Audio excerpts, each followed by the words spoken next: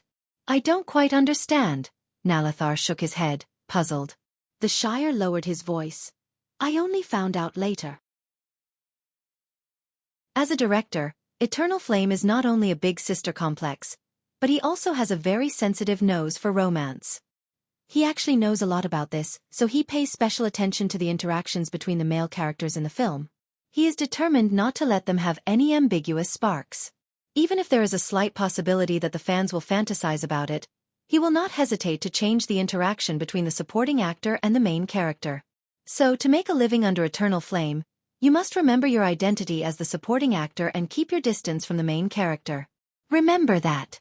I remember that the last scene before filming was. So that's how it is.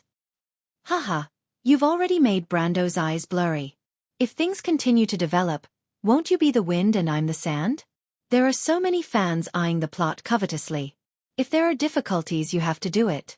If there are no difficulties, you have to create them. How can Director Eternal Flame tolerate your existence? It's already good enough that he gave you a box lunch to send you off. Nalathar was silent for a while, then suddenly looked up and asked, why does Director Eternal Flame care so much about the possible ambiguity between the male characters? The Shire put his index finger on his lips and made a shoo gesture. I don't know anything. Even if I did, I wouldn't say anything. There are some things in this world that are better left as mysteries. After all, you and I still want to continue working in the Amber Sword. You still haven't told me. Since you once received a box lunch, why were you able to come back later? Nalathar asked. Because I gave Director Eternal Flame a high-definition picture of the God of Circles. The Shire shook his cup proudly. I told you because you're an honest person. If you can come back to the set, remember to owe me 3 meals. Nalathar nodded heavily. I'll go buy a God of Circles figurine right now. Haha, I like smart honest people. But I heard another rumor. Do you want to know? Nalathar continued to nod. The Shire said with an evil smile. It said that Director Eternal Flame intends to reveal the fact that the Silver Elf Commander is actually a woman, and your new feminine name is Nalathar. Nalathar, who was instantly petrified, heard the crows cawing in his ears. The Shire held his stomach and happily curled up into a ball under the table, laughing until tears flowed down his cheeks. Eternal Flame, who happened to pass by and eavesdropped for a long time, bit his handkerchief angrily. The Shire, just you wait. The next day, the Shire received a new notice. In the following plot development, his existence would be explained in the form of a background character. There was no need for him to appear again, so he could go home and eat. There was also a heavy lunchbox personally delivered by Director Eternal Flame, who was smiling from ear to ear.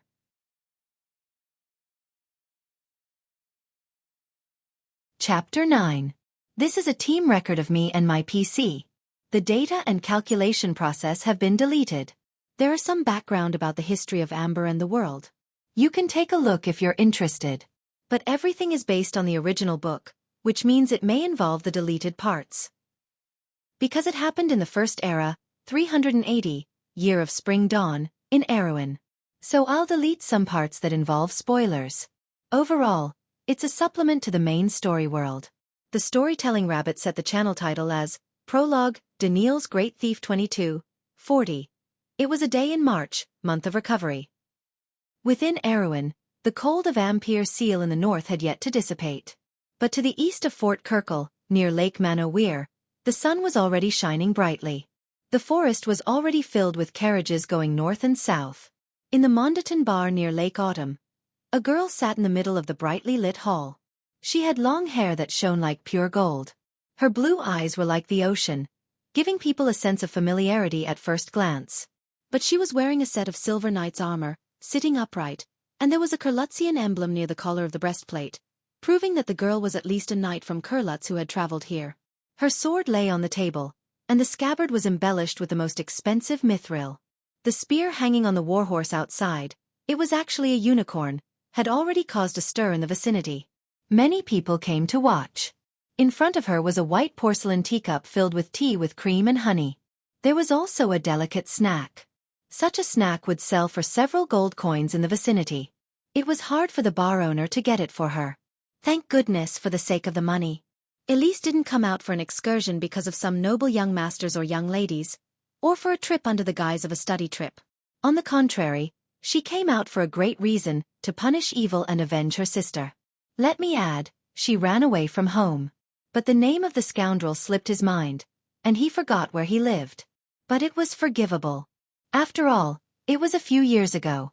Anyway, after leaving Ampere Seal, it was said that I stayed there for a month, reluctant to leave the noble's private room in the luxury hotel. I suddenly remembered that the villain seemed to have some connection with a Highland knight. So they turned back from Pedalzan, and came to Kirkel's castle by way of Magitum.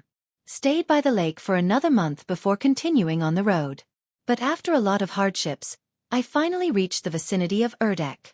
There's still a week's journey, if I don't encounter anything more interesting on the way. Unfortunately, the young lady had a natural love for the good and the evil. When they passed through the Manuel area, they heard that there was an evil force in the vicinity, a bandit group with an unknown name. Anyway, you followed this bandit group and came to this village in Mundo Din. Today, I lost the lead for a while, that's why I came to the bar. The bar here is so dirty. There's a thick layer of dust on the table. Your mission? Yes. This kind of place is really messy, Yizichin said. Home is still the best. But I can't let the bad guy go. Ugh, anyway, it's all that bad guy's fault. Elise clenched her fists and said seriously, don't worry. So, that what so-and-so is you over there? Yes, you seem to be called boss, right? You really haven't heard about that gang of bandits? Bad guys are indeed good tools to shirk responsibility. But your actions immediately made a few mercenaries near you quickly move away from you, as if they were afraid that you'd mistake them for a bad guy and kill them with your sword. The fat boss ran over with sweat all over his head. My lord, no, miss, how could I? He stammered his reply that when had a country bumpkin like him ever seen a great man from Kurlutz? Although he heard that the princess in the east had taught Cruz a lesson a few years ago, most of it was just a legend. How about this, do you want me to help you ask? Well, go and come back quickly. Elise said matter-of-factly. You saw the fat boss roll away like a ball. Do you want to do anything else during this period of time? Elise looked at the dirty bar, frowned slightly, and went to the door to see Yaya. As soon as you walked out of the door, you saw that the outside was surrounded by 3 layers of people. They were all farmers from the countryside, wearing the traditional clothes of the farmers in the southern mountains of Erewhon. You've only seen it in books about human geography before, but now the legend has turned into reality. The crowd made a buzzing sound, and then they all moved aside to make a path for him. You've seen Her Majesty the Silver Queen's appearance in the capital. At that time, the crowd was probably like this. You still remember it vividly. Then you saw your unicorn. She looked at you with some resentment, as if you shouldn't have put her in the stable. Elise ignored the crowd, walked in front of Yaya, patted her head, and then led her around the belt to relax a little. No problem, because Yaya is very beautiful, so it's normal to get attention. Get used to it. But they actually fed me grass, he said. It's grass. The unicorn complained in a soft woman's voice. Who wants to eat that kind of thing? I'm not a horse. Sounded like a little girl throwing a tantrum. In fact, she was a unicorn that had not yet reached adulthood. Hey, they actually fed you grass? How can grass be eaten? What a prank. Yes. So you complained and wandered around the surrounding countryside, and spent about half an hour to return to the bar. It has to be said that the scenery near Manuel is not bad. Of course it can't compare to the Empire. The round boss has been waiting for you for a long time, sweating profusely.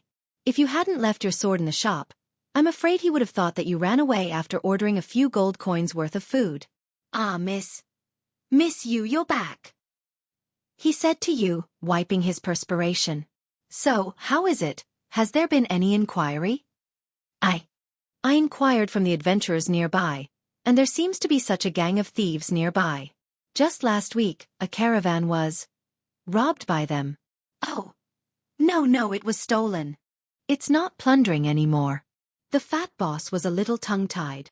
When the caravan stopped at our place, they found that the goods were missing when they spent the night. I think I've heard of such a thing. He looked at you and said, Hey, in that case, doesn't it mean that the bad guys are in the village? No, the boss hurriedly waved his hand. How can it be? There are so few people in the village. I know every one of them. They can't be thieves. That is to say, the bad guys sneaked in at night. Big. Probably. Is that so? I understand. In short, it's good to know the clues. Elise casually took out a gold coin and placed it on the table. Then, she left the bar with her weapons. Go to the garrison? Go over there and ask about the situation. You left the bar under the boss's dumbfounded gaze. The garrison of Mondaton's garrison was actually a house by the lakeside woodland, on the edge of the town. You came here under the guidance of the villagers. You walked over and observed the lonely house carefully. The door of the house was open. Inside was a single room. There was a bed against the wall. The garrison uniform and spare shoes were casually thrown beside the bed. Then, there was a handmade desk by the window at the side. The desk was piled high with maps. And the wooden plate for eating, with the remains of cold food on it, and the flies fluttering about it. A coat hung casually on a chair that was pushed aside. But there was no one in the house. Your move? Well, it's unhygienic. As a knight, one must watch one's appearance, or the Lord will lose face. Don't you understand that? Elise obviously did not want to go in. She decided to wait outside for a while and see. You waited a while. Suddenly there was a rustling sound of footsteps from the woods beside you.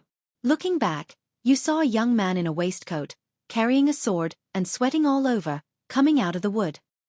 He looked as if he had just finished his sword practice. He was stunned when he saw you. Oh, there's a guest. May I ask who you are? He asked, scratching his head. Elise is looking for the bad man. Anyway, the fat one said the bad man would come to the village at night. Do you know anything about the bad man?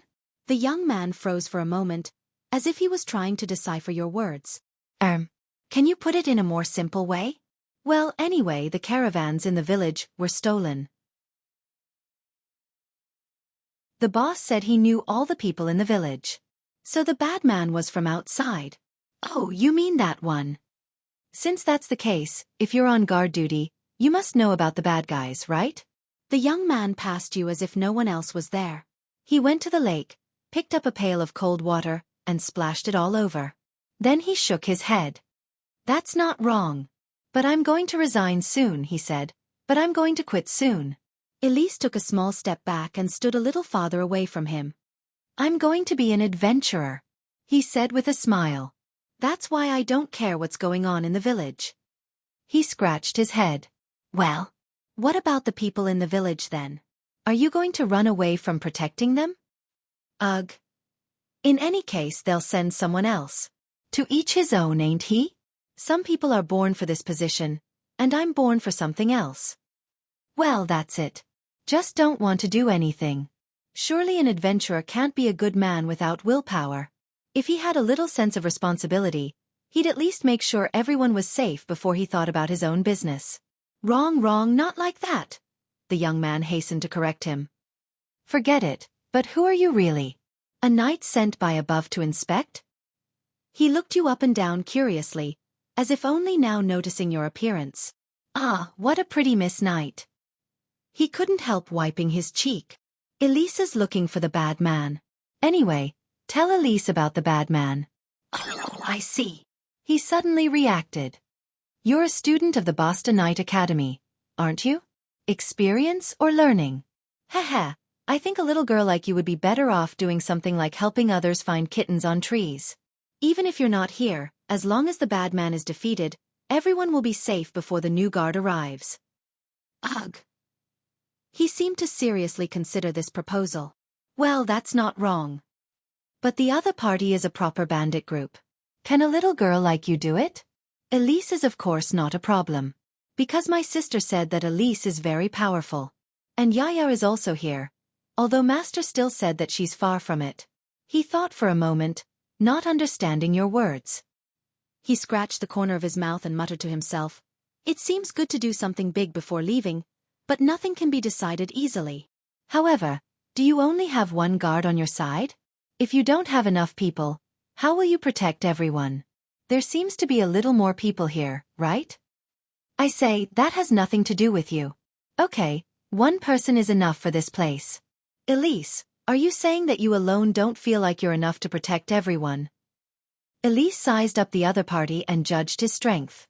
"You think this guy doesn't seem to have any strength at all. Although other than your teacher Veronica, you don't think anyone is that good." The young man replied unhappily, "How is it not enough? In comparison, you should pay more attention to your own safety. You clearly look like a rich young lady. Don't come out and wander around." "Barely. Then I'll just follow behind Elise." "Wait, don't make a decision on your own." "I didn't agree." "Humph, how can I let the bad guy who bullied my sister be free outside?" "So you can't even follow behind? Really, forget it. Tell Elise the place. Elise can go by herself." "It's not like that." The young man was about to enter the house, but stopped when he heard you say that. "I say, do you know that this is actually a very dangerous thing? Besides, I won't tell you. It's not my style to put an ignorant beautiful lady in danger." After saying that, he walked out again. "Forget it. You really want to go?" "Of course." He looked you up and down. "Danger is danger, but if you run away because of danger, a petty thief who only dares to steal the property of good people, then you shouldn't have chosen to be a knight in the first place. How about this? I'll use one hand to fight with you once." The young man thought. "Seeing that you're wearing a knight's outfit, it shouldn't be a problem. If you can survive 2 rounds of my attacks, I'll take you with me. How about it? But don't lose to Elise." The young man obviously didn't take your words seriously. He picked up a wooden sword. "You go first," he said with a smile. Elise unsheathed her rapier and searched for a suitable place to fight. "Are we going to fight here?" "Got it." He took the starting stance of Erewhon's military swordsmanship. Elise raised her rapier and made a standard knight salute, taking the usual starting stance taught by her master. "You still have a chance to give up. Elise will take this seriously." Elise pointed at her opponent and said, "Hurry up, I haven't had breakfast yet, Miss Knight." Elise took a big stride and closed in on her opponent. She tried to stab him with her rapier. The young man blocked her attack with a casual block. "Hey, you have some strength. You're not an ordinary flower vase. You're worthy of being a knight's student." He obviously misunderstood something. Then he took a step forward, the rapier in his hand slanted. A slash came at your shoulder. Elise blocked the opponent's attack with her shield. "Oh, you're pretty good. It's your turn." He took a step back, holding his rapier with both hands in a defensive stance. "Then, there's no need to test." Elise stabbed again with her rapier. Elise cleverly hid her intentions. The rapier stabbed out from under the shield. The young man was obviously surprised. He took a step back and was hit in the wrist. With a clang, the wooden rapier fell to the ground. "Hiss, that's amazing." The young man held his wrist and looked at her curiously. "How about that? You can go protect everyone now, right?" Elise looked at the other's injury. "You really are a knight student. You live up to your reputation. If that's the case, I'm a little tempted to stay. After all, the guards have the opportunity to be recommended into the academy." The young man nodded. "All right then. But you'll have to come with me to investigate first. We can't act so rashly." "Investigate? That's fine. Intelligence before a battle is also very important." As he spoke, he went into the room, put on the guard's uniform, and put on his overcoat. Then he picked up the scabbard hanging on the wall, buckled on his belt, put on his helmet, and put on his boots. When he came out, his whole person was renewed, and he looked a little valiant. I forgot to introduce myself." The young man closed the door, then turned to you and said, "I'm Fraser." And you, Miss Knight? Elise Meredith. That's hard to remember. I'll just call you Elise, she said with a smile. I'll let you call Elise by her name. Be grateful. Thank you, my ass. As he spoke, he led out a mottled horse from the back of the room. Then he looked at you and asked, Do you have a horse? You're a knight. Don't tell me you don't have a horse. I don't want to walk to the village with you. You don't want to ride with me, do you? I don't mind. Elise took out a small flute and blew it. Yarel trotted over at once, complaining about why you didn't come to play with her for so long. It doesn't matter, Yaya. I'll punish the bad guys later. With the sword of justice, I'll sweep away those cruel people who bully the weak. Elise skillfully mounted her horse and pointed her sword in front of her as she spoke. Sisters of one heart, their sharpness can cut through gold. The unicorn hummed happily in reply. Frey's eyes were glued to the screen. He looked at you. Are all the sergeants of your Royal Knight Regiment so exaggerated? Are you the daughter of some great nobleman? Let me guess. I heard that Duke Cypher's daughter is about your age. Could you be some princess? That being said, the young man nimbly mounted his horse. I'm not some Cypher. That's true. With such words, you walked into the village together. The young man seemed to have some prestige here, and soon asked for the information he wanted. You were at the crossroads of the village. After he confirmed the information, he turned around and said to you, now there's a place. Want to hear it? He said, looking pleased with himself. Say it quickly. Of course. I've asked around. There's a caravan that's going to stay here tonight. They seem to have come from, well. Fraser slapped his forehead. Forget it, I forgot. Anyway, that's what happened. If the bandit group is still nearby, they'll definitely come back to steal again. If they've already left, we'll go home and find our mothers. What do you think? I'll reluctantly accompany Miss Knight to wait in the wilderness for a night. I won't lose out anyway. That's fine. Those bad guys will definitely appear. So be it then. He looked at the sky. Well, it's still early. Why don't I treat you to dinner? Our specialty here is trout. Elise shook her head. Elise will take care of her own dinner. He's that good. Then why don't you treat me? Because my sister said I can't have dinner with anyone casually. The drill master seems to have said something similar. The young man was obviously more interested in the proposal. No problem. Can't you fight until you're full? Good. It's nice to be a rich lady. Miss Knight, do you think I'm qualified to marry you? He asked at once. If that's the case, Elise feels that Dad won't agree no matter what. Then we can only forget about it. Frezzy shrugged his shoulders. So dinner was a big dinner of trout at a fisherman's house recommended by the young man, which was said to be the offspring of the golden trout of the lake. Anyway, it cost 10 gold pieces. But it tasted pretty good. You saw that fellow Frezzy go back with the fisherman to settle the bill after dinner. They say he saved you a lot of money. To make you feel that this person is somewhat reliable. But you always felt that the fellow seemed to be very happy after dinner. You came to the caravan. After explaining the purpose of his visit and proving his identity, Yi Zichen asked. The other side, of course, was very glad to accept your help. After all, it was a pleasure to get the help of the local garrison when you were out on a business trip. Dusk was coming on quickly. You hid with Frezzy in a thicket near the caravan. You stared nervously in the direction of the caravan, as if a thief would appear in the next moment. But the young man was next to you with his hands on his pillow, biting a blade of grass, as if someone would carry the sky even if it fell down. He looked at the darkening sky through the gaps between the canopy of the forest. Stars began to appear in the sky. That. Miss Elise? Miss Knight. 022. He turned back to look at you. It's still early now. No matter how stupid the thief is, he won't appear at this time. Why don't I tell you a story? Elise looked at him doubtfully, as if questioning why he would do something that might disturb the thief. Well, that's fine, but keep your voice down. Yes. What kind of story do you like to hear? He asked in a low voice.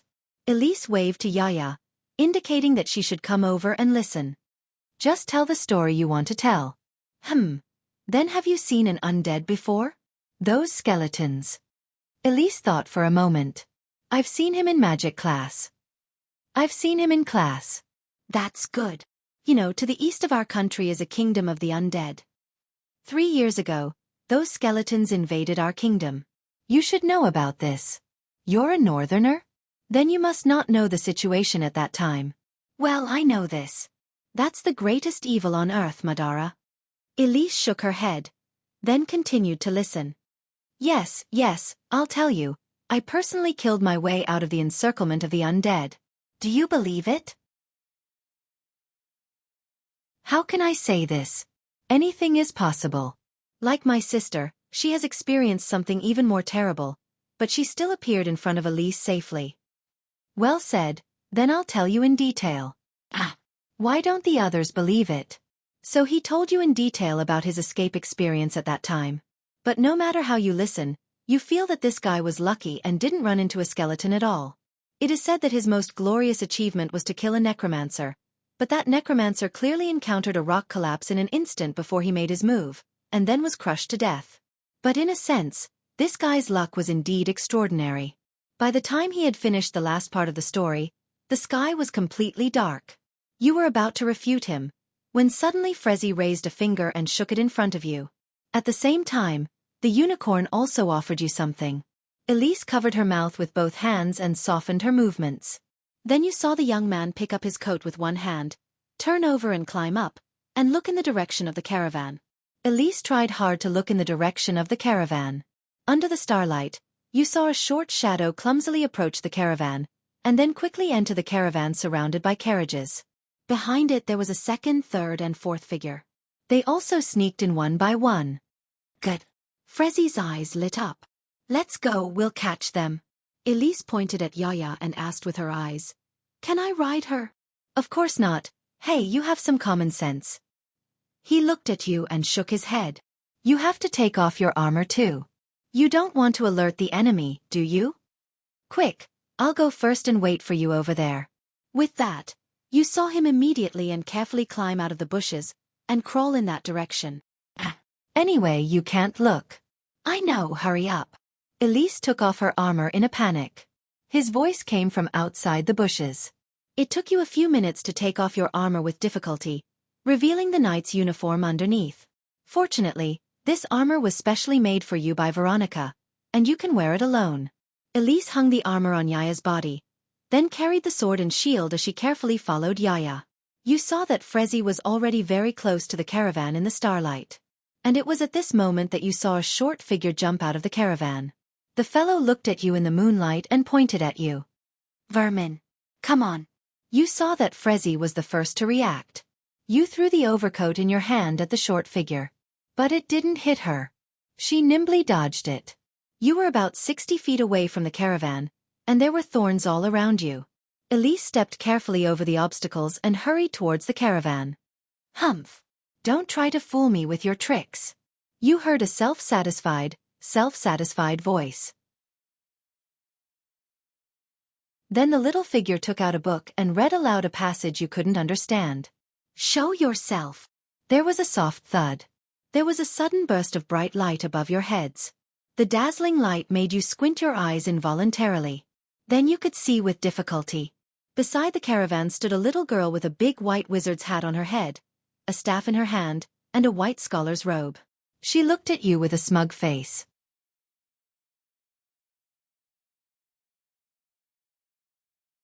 Chapter 10. It was still the same old rules.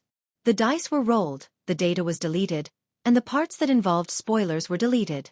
Time, April, 380, year of spring dawn, on the border between Karsuk and Madara. Asterisk the storyteller rabbit changes the topic to prologue. Darnielle's great thief. A gentle breeze blows over the meadow, and the afternoon sun is a little warmer. The Xianxia forest on the border, as far as the eye can see, is as still as an emerald, with a touch of soul-stirring deep green. The town is a faint arc at the end of the horizon, and only the smoke of the chimneys proves the existence of the port in the north. You move slowly along the country lane with the patrol. This is not the first time you have patrolled this road. The borders of the Xianxia forest are a breeding ground for countless crimes. Smugglers and robbers run amok among them. Occasionally even Madara ghosts invade the territory of the kingdom. Only in the past Mr. Harris would have led you himself on his horse. Today is a little special. This is the first time you have led a team since your promotion to captain. You sit upright on the horse, your chainmail clattering with the jolt. You have checked your weapons carefully before you set out. The short spear is in the leather bag behind you, the great scythe hanging from the saddle. Everything is reassuringly smooth. Behind you are Austin and Owen, the two unmotivated young men. You know their families are port merchants, and most likely their elders sent them to the garrison because they could not stand their idleness outside. Fortunately, at least they obey your orders. The resourceful Henrietta rode beside you, and from time to time he surveyed the border of the forest with his telescope, but he did not say much.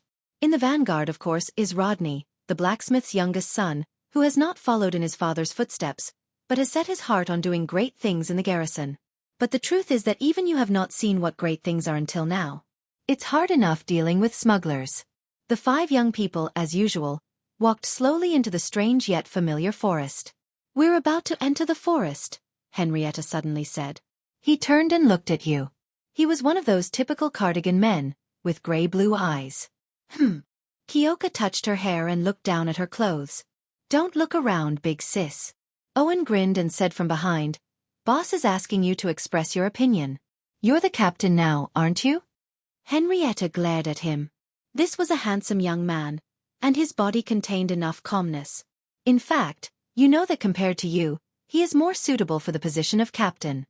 However, he automatically gave up this position. Oh! Everyone, please be alert.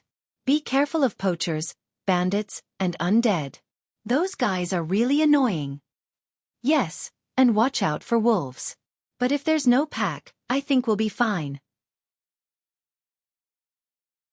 Before you could finish, you heard Owen and Austin, those 2 annoying bastards, laughing together. All in all, I don't know what to say. Now, I can't be lazy anymore. Owen and Austin. And Rodney, pay attention to your surroundings. Don't just charge headlong. Don't worry, big sister. Rodney patted his chest to assure you. I promise I'll listen to your orders. Kyoka thought for a moment. Mr. Harris had said something like that before. She thought it sounded familiar, so she said the same thing to Mr. Harris last time. However, a few days ago, he was punished to swing his sword 10,000 times because of the same reason. Well then, I'm sorry to trouble you. Henrietta, please take care of them. Kyoka said to Henrietta, a little embarrassed. Only Henrik nodded. I know. It's not a problem. 10 minutes later, you slowly entered the forest. Just like always. After you entered the forest, it became quiet. Only the occasional chirping of birds broke the silence, coming from a certain direction. For normal people it would be creepy. But after you got used to it, you weren't so scared anymore. The temperature in the forest was lower than outside, supposedly because it was close to the Black Forest. Kyoka sat on the horse and scanned the surrounding area carefully. Therefore the forest of Xianxia is not safe. Henrietta will ride beside you and help you to keep an eye on the other side. According to the rules, you had to travel along the edge of the forest and pass 3 outposts. No one was stationed there, before you finished your day's patrol. Because the forest became deadly at night, even smugglers would choose to meet at the border at this time of the day. All of a sudden you heard a whisper at the edge of the forest. Careful. That sound was usually made by some animal running through the bushes. But in this forest, it was already a dangerous signal. There seems to be some movement over there. Henrietta heard it too. He drew his sword immediately. Owen and Rodney were the only ones who didn't seem to know anything. Kyoka took out her spear. I smell it too, Rodney said, sniffing his nose. You know how sensitive his sense of smell was. It smells like the undead, a rotten stench. Kyoka stared in the direction of the sound, ready to throw it. The dead. Kyoka put her spear back on her waist and replaced it with a huge scythe on her back. I'll go take a look. Wait for my news. With that, Rodney plunged into the bushes ahead with a crash. You must be careful, he said.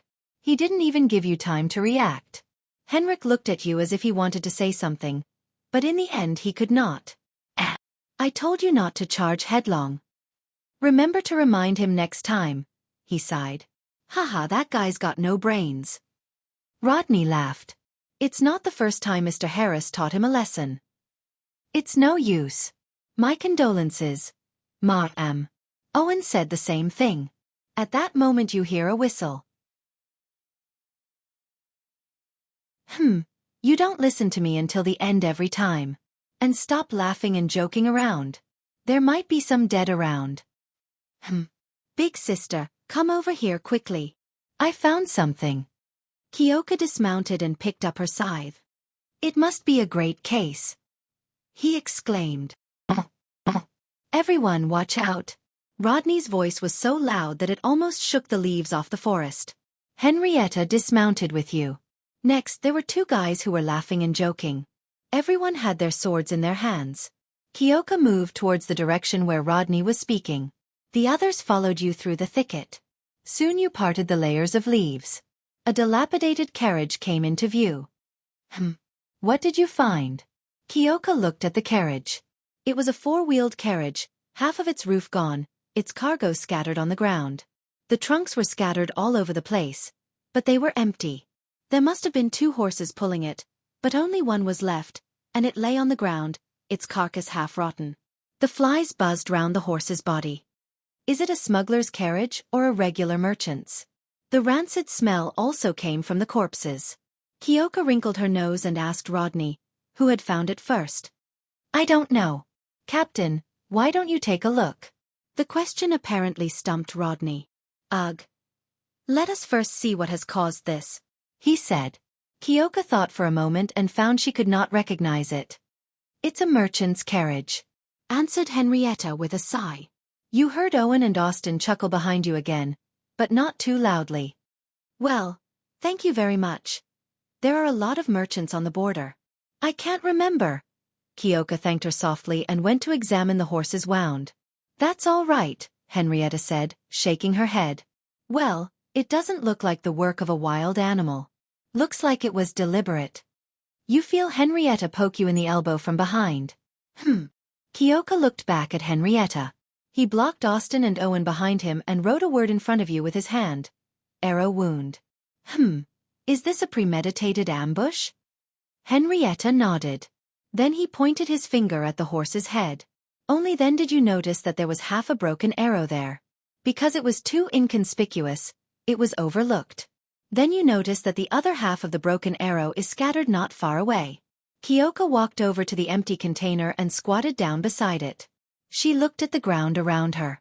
You found a number of footprints. You will find that these footprints are scattered chiefly around the coach, of varying depths. But they were all about the size of a human hand, which suggested two possibilities. Either the perpetrator was a child of a human being or some other humanoid. Or a smaller race. Halflings, goblins, or kobolds are all possibilities, as far as you know. You have not yet discovered. The lighter footprints were from the outside in, the deeper ones from the inside out. Do you want to follow the deeper ones? Ugh. Have you found anything? Henrietta knew you were good at tracking. Captain. She asked specifically. Captain? Did you find anything? Captain?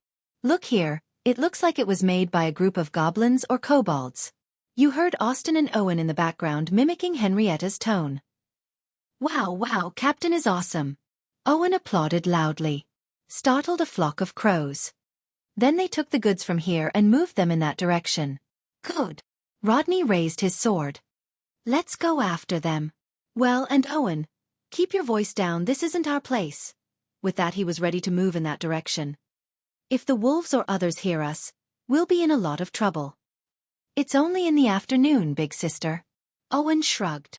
Smugglers and robbers don't distinguish between morning and afternoon. They only distinguish between day and night. Kyoka patted Owen on the shoulder. While you were patting Owen on the shoulder, there was a crash and Rodney was already in the thicket. See if there's anything else worth noticing in the carriage. Wait for me. I'll go after him, Henrietta said to you, shaking her head. Oh, Rodney, you don't know which way to go. Kyoka put her hand to her forehead. Then I'll leave it to you. He nodded to you and went in too. So what's your next move? Kyoka called Owen and Austin to examine the wreckage of the carriage. Giuseppe then led the horse to Rodney and Henrietta. After careful examination you find that the empty box still contains some ashen fragments. You suspected they were fragments of the goods, so you collected them. Owen, come and see what this is. Ha! Kyoka gave a little to Owen. Owen was taken aback. Mistress, you're asking me to help? Did the sun rise from the west? You're a merchant family, aren't you? You should at least be able to recognize some of the goods. He took the thing and looked at it. What is this? It's so small. I don't know. Anyway, we're almost done and then we'll go after Henry and the others. Well, we'll take it back. Then I'll give it back to you. Kyoka took it and put it away. Then she called the other two to lead the horses after Henry and the others. It's so annoying to go after them again, Austin complained. Austin couldn't help but complain. I suggest that Mr. Harris put a chain around little Rodney's neck. I want it made of iron, he said. Then you can hold his hand, big sister. Well, that's not a good thing to do, he said, shaking his head. But Austin evidently thought it was a splendid idea. You just grumbled and marched on. Although most of the time we're on patrol with Mr. Harris, we're chasing him. Do you want to follow the footsteps of those two? You follow Henrietta's and Rodney's tracks through the forest. You soon see that they're heading in the direction of the next outpost. What's this? Kyoka thought for a moment and continued on her way. So it went on for half an hour, and when you reckoned you were about to arrive at the next outpost, you heard a voice. The bushes in front of you suddenly split apart and a hand covered your mouth. It was Henrietta. The young man motioned you to be quiet with his eyes. Then he let go of your hand. Keep your voices down, he said to you in a low voice. Something's up ahead. Why did you take so long to get here? Outpost? Checked the wreckage in the carts. Then they followed your trail and came here, Kyoka said in a low voice. Where's Rodney? He's up ahead. You can come over here. He glanced at you and made a gesture to be quiet. Then he lowered his body and slipped into the bushes. Goblin or kobold? He didn't answer. He motioned to you to come on. Kyoka crouched down and followed him through the hole. You followed Henrietta through a small grove of goose-eared mahogany, and found Rodney lying on his stomach on a small slope ahead. You knew that slope well because below it was the outpost where he usually rested. Rodney was looking through a telescope at something below. Kyoka slowly crawled over to her. When you get closer, you find that this fellow is looking at the outpost below. But it was a little different than usual. There was something else in the outpost. The outpost was a lonely wooden hut in the forest, but half of it had been torn down. There was a fire in front of it and a man in a blood-red magician's robe was roasting something over it. His back to you. And beside him, there are many monsters that you have never seen before. They looked a little like human children, naked and red all over, with little wings and horns and a little tail. You counted. There were 3 of them. They were all around the magician. Directly opposite the magician was a man dressed as a knight in black armor, polishing his sword. Ah, Captain, you're here, exclaimed Rodney, as soon as he saw you. Kyoka made a shushing gesture to him. Henrietta glared back at him at once. He was startled, and shut up. You looked down. Fortunately, they didn't seem to notice anything out of the ordinary because of the distance. Kyoka tells Henry to shut up, too. Owen and the others. The men shrugged their shoulders. Captain, shall we go and kill them? Rodney mouthed to you. That's disgusting. They must be villains. He looks at you with a certain eagerness. Stop, don't go. This group is completely different from the bandits and smugglers we've encountered before. Lucian's eyes narrowed. You saw Henrietta reach out to Rodney. The muscle man froze for a moment, then returned the binoculars to him. Kyoka mouthed the words. He nodded his head. I think so too. He handed the binoculars to you.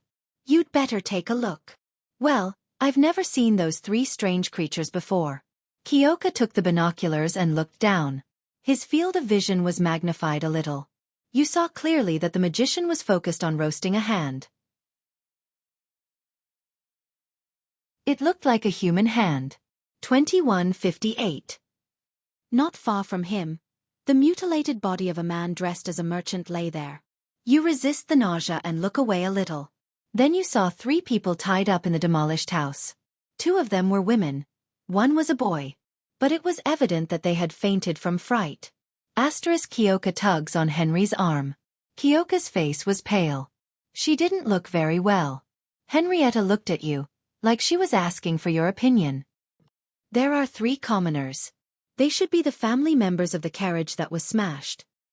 But that group of people is not easy to deal with when they start up again. Theoretically, we should go back the way we came at once and report to Mr. Harris about the situation here. But it doesn't make sense to leave those commoners behind. So you want to save them? He asked. Let one of the men go back and report, and then we'll try. How about that? It's not a good time to split up. He shook his head. If you want to attack, then attack together. Rodney nodded his head vigorously. Owen and Austin nodded to you too. But if they're strong and we can't get away, at least someone has to tell Mr. Harris what's going on here. Don't worry. If we die, Mr. Harris will know what's going on here, Owen answered casually. But he doesn't know who they are. What's that got to do with us? Austin said disgruntledly. There's no way we'll leave you guys to fight. Will Rodney leave? Austin said unhappily. In the end, the boss will leave you behind. Whoa. He got a knock on the head. Henrietta won't go anyway. Ask her. Everyone was looking at you. Forget it. We don't care. Then everyone pay attention. Move stealthily. Best to knock out the wizard with the first blow. Understood. No problem. But then again, you seem to be the one with the worst stealthiness around here, big sister. Oh, don't say it out loud. Owen said. Big sister, you don't even do as well as Rodney in tactics class, Owen said suddenly. Rodney chuckled. So what do we do? Austin asked. Go up and beat them up? I'll go up. When we're a certain distance away, I'll charge over and disturb them. And then you guys take out the wizard in the confusion. Kyoka glanced habitually at Henry beside her. Did you see them have bows? Henrietta asked calmly. Kyoka thought for a moment. No. But if it's a wizard, he should be able to use some spells. But the merchant's horse was killed by an arrow, Henrietta said. In other words, they have sentries nearby? Hit the horse's head, killed by an arrow. That's not something a wizard or an amateur soldier can do. He analyzed it for you. A very powerful sentinel? Then he nodded to you. At least there's a professional archer. If you want to fight, we have to find him first. Then we have to find the archer first. Sure enough.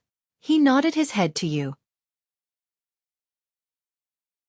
The direction of their defense should be in the direction of the road we came from, right? Or in a blind spot that the wizard and knight can't see. Look with the binoculars first. Yes. Kyoka took the binoculars and tried to find the traces left by the other side to deduce where they were. 22-21 Follow the path you came from. Look for the blind spots of the mages and knights. He quickly locked onto an area. It was an ancient tree with thick branches. It was a very good hiding place. And I'm sure there's a wide view from the trunk. But you can't pinpoint their exact location. Kyoka handed the binoculars to Henry. Kyoka points out to him where she found it. He took the binoculars and glanced. I think the biggest possibility is that it's hidden on top of that. Yes. But I can't tell where they're hiding. We can go around behind that tree, he answered after a moment's thought, calling you by your nickname, Kyoka. Can you catch a small animal? I'll try. Yes, we'll wait for you here. Kyoka crawled backward, trying to catch a small animal. You spent some time and finally hit a squirrel with a pebble. Kyoka climbed up again, holding the squirrel by the tail. Is this okay? Yes. Let's go. He motioned for you to take the lead. If I want to hide it, I think I'm in danger. Kyoka muttered a few words, then led the way around the back of the tree. You took care to make a longer detour to avoid being exposed. You stopped when you were far enough away. It was behind the tree, west of the outpost. Looking up from here, the dark green treetop was quiet. That person was either not up there, or he was extremely skilled at hiding and did not give himself away. Kyoka mouthed a question to Henry. Throw the little squirrel out? He gave you an admiring look, nodding encouragingly. Big sister's getting smarter, Owen mouthed to Austin.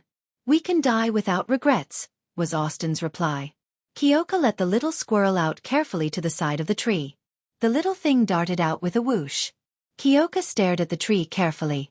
At that moment you saw a slight movement in the crown of the tree. You saw an archer in a green cloak, wrapped in leaves, raise his bow slightly. You saw him when he moved. But when he saw the squirrel, he pulled back his hand. This guy was very alert. After waiting for a while, he actually changed his position again. You saw him climb up the other tree trunk. Then he stopped there. Kyoka mouthed to Henry, "The archers found it on the tree over there." He pondered for a moment. "How close do you have to get to be sure you can hit him?" he asked. "I'll be fine from here," Owen said, glancing over there. Kyoka made a 20-foot gesture with her hand. "I'm a little closer," Austin said, shaking her head. Henrietta thought for a moment. "Kyoka, get as close as you can. I'll cover you. Let Owen and Austin shoot first. If he's not dead, you go up and shoot him first. We may have but one chance," he said. "Is that okay?" He looked up. It was the first time you'd seen him talk so much. "Understood. It's not a big problem." "That's good to hear." Kyoka put her scythe back on her back and took down a spear. Kyoka began to crawl as far as she could toward a position where she wouldn't be seen. Henrietta lifted herself up a little and motioned to Austin and Owen. Then she looked back at you and Rodney. "Let's go." You had to crawl at least 60 feet to make sure you were within shooting range in a single charge. Henrietta and Rodney were behind you on either side. You watched the archer in the canopy nervously. For a moment you noticed him move slightly, frighten you to a halt. But luckily he didn't turn his head until you were sweating all over your head and crawling to the place you were supposed to be. You blushed and turned to see Henrietta giving you the thumbs-up sign.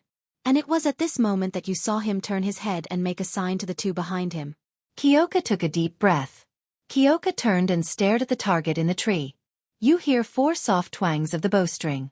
You don't know how many arrows he took, but the guy obviously grunted, and one of the arrows missed, flying under the tree trunk.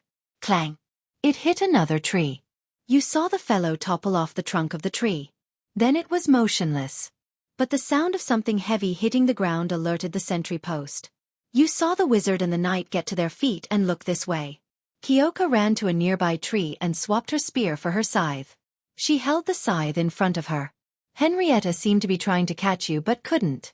You could only shake your head and follow her, sword drawn.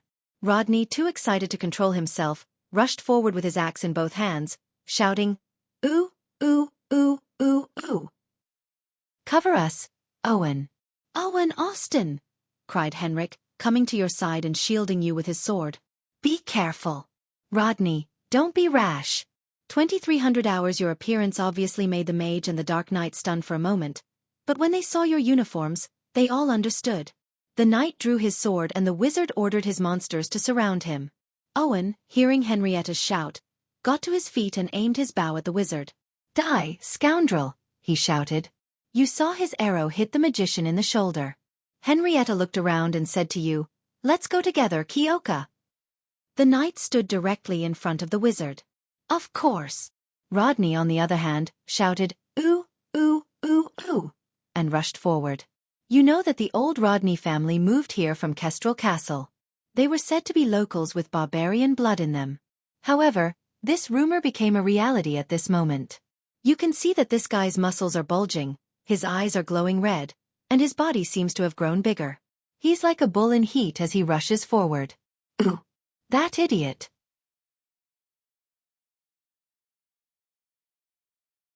He rushed directly into the middle of the 3 monsters, and then raised his giant axe. He chopped off the head of one of the monsters and smashed the axe into the chest of the second monster. The monster was sent flying, but it didn't die. You could tell that its wounds weren't as serious as you'd imagined. It just screeched in the air. Ooh, ooh, ooh, ooh. The mage was obviously shocked. He quickly took a step back, then picked up the spellbook in his hand and started chanting. Then all of a sudden, a cloud of smoke rose from the ground. The smoke spread quickly. It enveloped the whole outpost and Rodney together. "Oh no!" You heard Austin cry out in the back. "Captain, I can't control that guy Rodney anymore." He shouted angrily and let go of the bowstring. "Martha bless us. 2 arrows passed between you and shot into the smoke. You heard an exasperated scream in the smoke. Then the mist parted at once. Then you see the sorcerer fall on his back, covering an arrow in his eye socket. As soon as he fell, the little monsters stopped serving him. They screamed and prepared to scatter. Ha! Austin exclaimed excitedly. Austin, when did you become so good at archery? Kyoka asked loudly, glancing at the Black Knight. Ha, it's like this today, and it'll be like this every day. Austin danced with excitement. TSK. Owen heartily despised it. Well then, here I go. Kyoka began to charge at the Black Knight. The Black Knight raised his sword in an attempt to parry your attack, but you parried his sword with a single stroke. Kyoka's scythe slashed viciously at the Black Knight's shoulder. Ha! There was a crash, and thy sword had cut his armor to pieces, and there was a deep gash. Kyoka shouted at the same time. The knight grunted and stepped back. And Henrietta, passing you by, thrust her sword at the knight. His sword almost caught the knight's weakness as he retreated, and he slashed at the knight's throat. Then he stabbed the sword through the gap in his neckplate. You saw a fountain of blood spurt from the knight's neck. It sprayed the young man all over. But he pushed forward and pushed the Black Knight to the ground. Beautiful! Henrietta stopped at once, bracing his sword on the ground and gasping for breath. Only then did you realize that the battle had ended in an instant. Ha! Perfect! Austin and Owen high-fived in the back. Henrietta straightened up, looked at you, covered with blood, and smiled at you. Check the battlefield, Captain. Please pay attention to your surroundings. Stay alert and clean up the battlefield. Kyoka handed her handkerchief to Henry. Yes, please wipe it, he said. Rodney obeyed loudly at once, and ran about the grounds, looking as if he had an inexhaustible supply of energy, but he would soon be exhausted. Thank you. Kyoka went over to the bound women and children. He smiled at you and took the handkerchief and wiped his brow and face. The hostages were unconscious. Kyoka helped them untie their bindings. Ouch!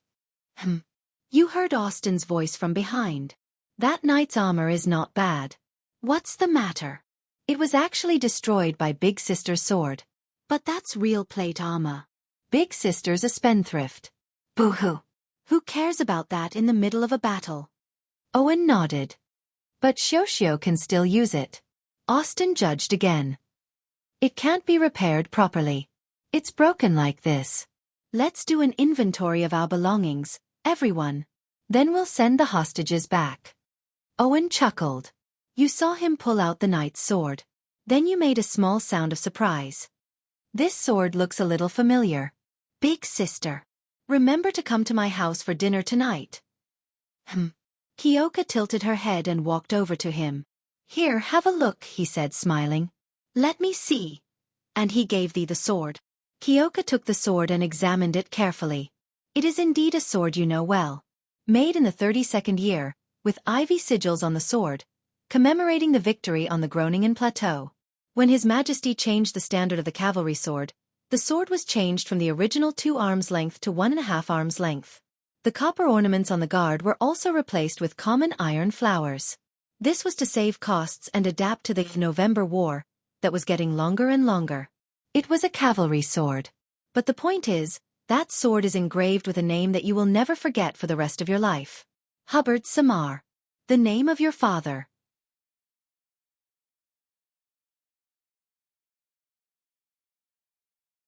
Chapter 11.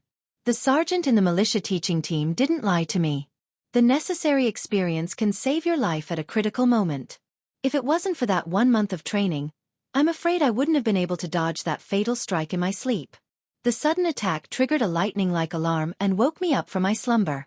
When I opened my eyes and saw the sharp long sword, I couldn't help but feel a piercing chill from the bottom of my heart. How terrifying!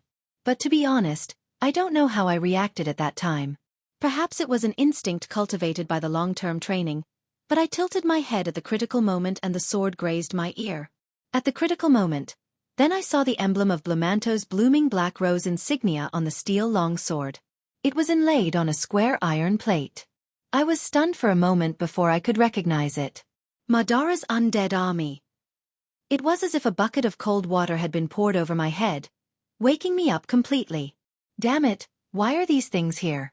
I clearly remember that I was on vacation at an old house in the countryside of Wuxia. It was a property left behind by my grandfather.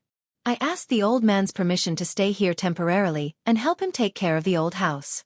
My mother was a Karlgoth, which was the closest blood to nobility in my body. But my father was just an ordinary miller. He didn't even participate in the famous November War like my grandfather and received the Candlelight Medal. He was just an honest middle-aged man. As for me, I was just an ordinary young man who could be found anywhere in the kingdom. My biggest dream was to join the army or go out on an adventure and earn a big family fortune. Maybe I could find a beautiful wife to spend the rest of my life with. How perfect! But let's not talk about that. Right now, there was a terrifying undead beside my bed that wanted to kill me. My heart was in a mess.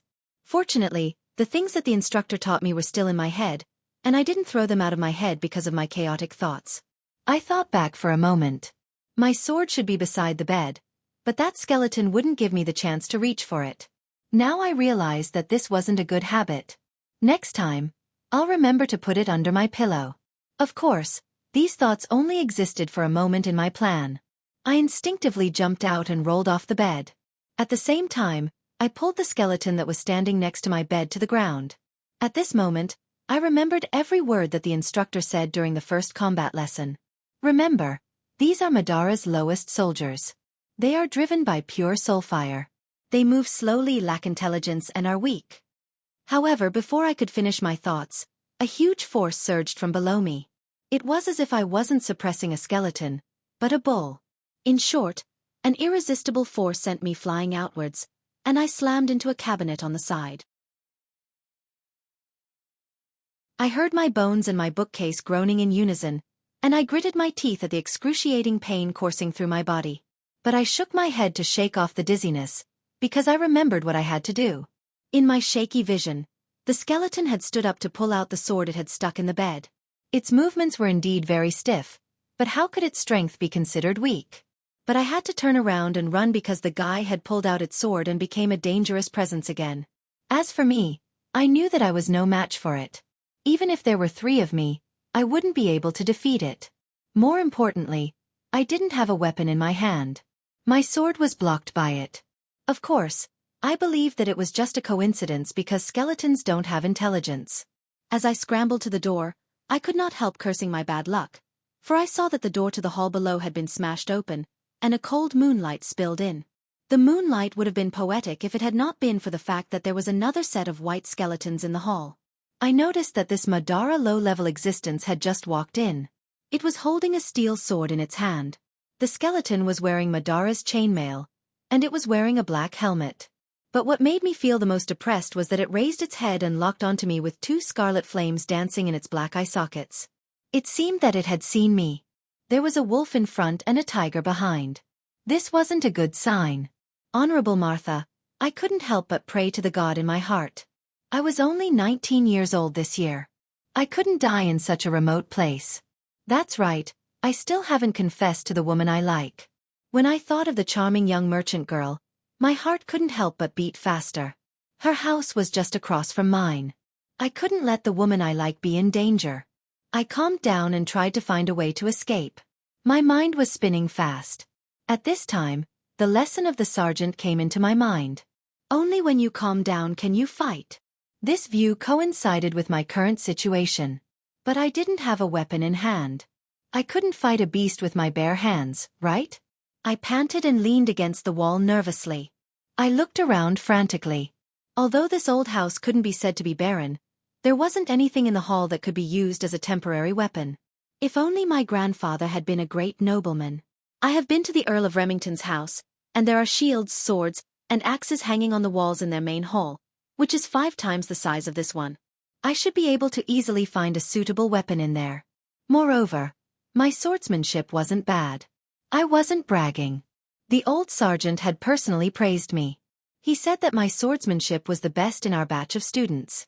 Even that kid from the Breton family wasn't my opponent. Although I always envied him for having a father who was a local officer.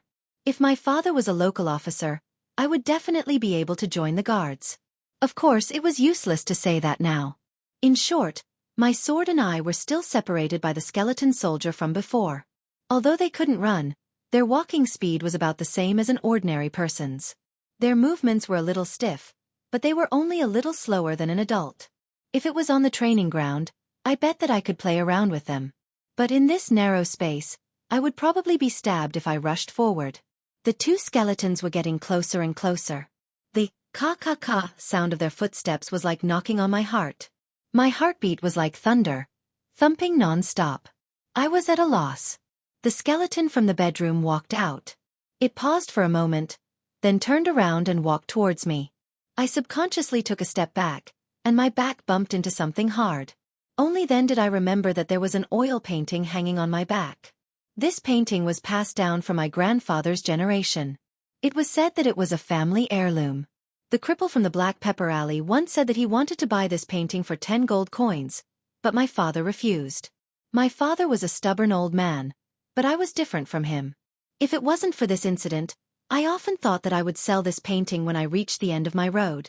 Then I would buy a beautiful horse and travel the continent with the young lady who dreamed of being a merchant. But I couldn't care about that now. This family heirloom was going to save my life. I turned around and grabbed the wooden frame of the painting and pulled it down. At this time, I wasn't in the mood to worry about whether or not I would damage it. This thing was worth at least 10 gold coins, although I suspected that it was worth more because the cripple from the Black Pepper Alley was famous for being stingy. 10 gold coins was a large amount of wealth. The most money I had seen in my life was 10 silver coins. I couldn't help but take a deep breath. I could feel my hands trembling. I thought that I would throw this painting at the terrifying undead and slip away when it was on guard. Then, I would get my sword and use my swordsmanship to smash these two skeletons into pieces. Of course, I could also do the same, but I would have to run to the streets. But I couldn't guarantee that there wouldn't be things like these outside. Rushing out bare-handed would be seeking death. Thus, I made up my mind and felt that it was better to be a little braver. Although this was only an ideal idea, maybe it would ignore everything and stab me with its sword. Then, I would have to go see Martha, Sama. I couldn't help but think, would they erect a tombstone for me that would say, "Poor Brando, he obviously guessed wrongly." I shuddered and quickly shook my head to get rid of the ghostly thought that was occupying my mind. Pa, I won't die. Then, I looked at the dusty oil painting in my hands. To be honest, I couldn't see what was so good about it. Was this really 10 gold coins? I wonder if the cripple from the Black Pepper Alley would feel that it was a pity to throw it out like this?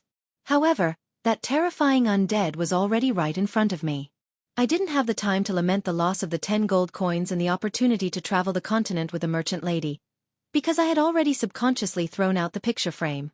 I threw it accurately and the painting flew in a straight line towards the white skeleton. Great, that idiot raised his sword and slashed horizontally. I saw the dusty oil painting split into 2 pieces in midair. What a strong force. But fortunately, the sergeant didn't lie about the crucial point. These skeletons really lacked intelligence. As soon as this question flashed through my mind, I subconsciously rushed out. My bedroom door wasn't far from me. Thank you, Martha. Sama, I only needed to rush out a few more steps to see my sword lying there quietly.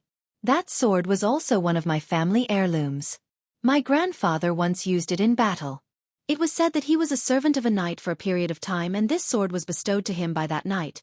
That sword should be from the year 32. There was an ivy imprint on the sword to commemorate the victory of the Battle of Grinoires.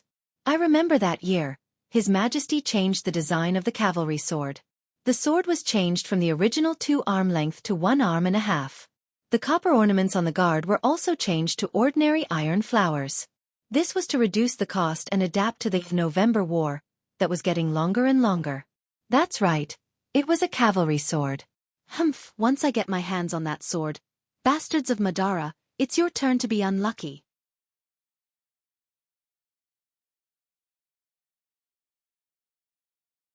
Chapter 12. Warning, excessive blood loss, life is in danger. Warning, heart and lung function decline, life is in danger. When Sophie woke up, the high-frequency warning sound from the previous fierce battle was still echoing in his mind. The sound was like a file in his brain, giving him a splitting headache. Yes, he remembered that he was in the game with his comrades from the divine force in the mountains of Orgish, resisting the undead army of Madara. The leaden sky was cold and the wind was howling. Countless dark creatures were pouring down from the dagger-like steep mountain peaks. There was no end to them, just like a black tide. There were tens of thousands of skeletons, as well as liches hidden in the sea of bones, as well as bone dragons and gloomy spirits circling in the sky. They were surrounded by enemies from the front and back. They were doomed. His first reaction was to curse in his mind. Those bastards from the fire of the thorny flower. They were useless, but they still implicated their allies. How dare they let the enemy attack from the back? How dare they? Then he checked his status. It was a pleasant surprise that he did not die. After all, Madara's army never left anyone alive. But he immediately frowned. His injury was a little too ridiculous. Not only was it a fatal wound to his heart, but he was also poisoned. Wait, poisoned? Didn't he already complete the quest for the perfect body? How could the body of the Argent clan be corroded by these low-level dark creatures? Bug! What the hell are the officials doing? He did not have much time to question this point. The young man coughed weakly and sat up from the dusty ground. He realized that the dark corrosion was a small matter. He just needed to find a priest to dispel the dark corrosion. With his current condition, if he did not stop the bleeding quickly, he was afraid that he would die of weakness. Although he was not a top player, he was at least an experienced player. He could understand the situation with just a simple check. Sophie groaned and pushed aside the skeleton that was lying on top of him. Only half of the skeleton was left. These Madara's low-ranked soldiers were like air in his eyes. They did not exist. Come to think of it, it was already the 44th year of the Second Era, and Madara was still summoning these low-ranked cannon fodder. Other than wasting soul energy, they were useless.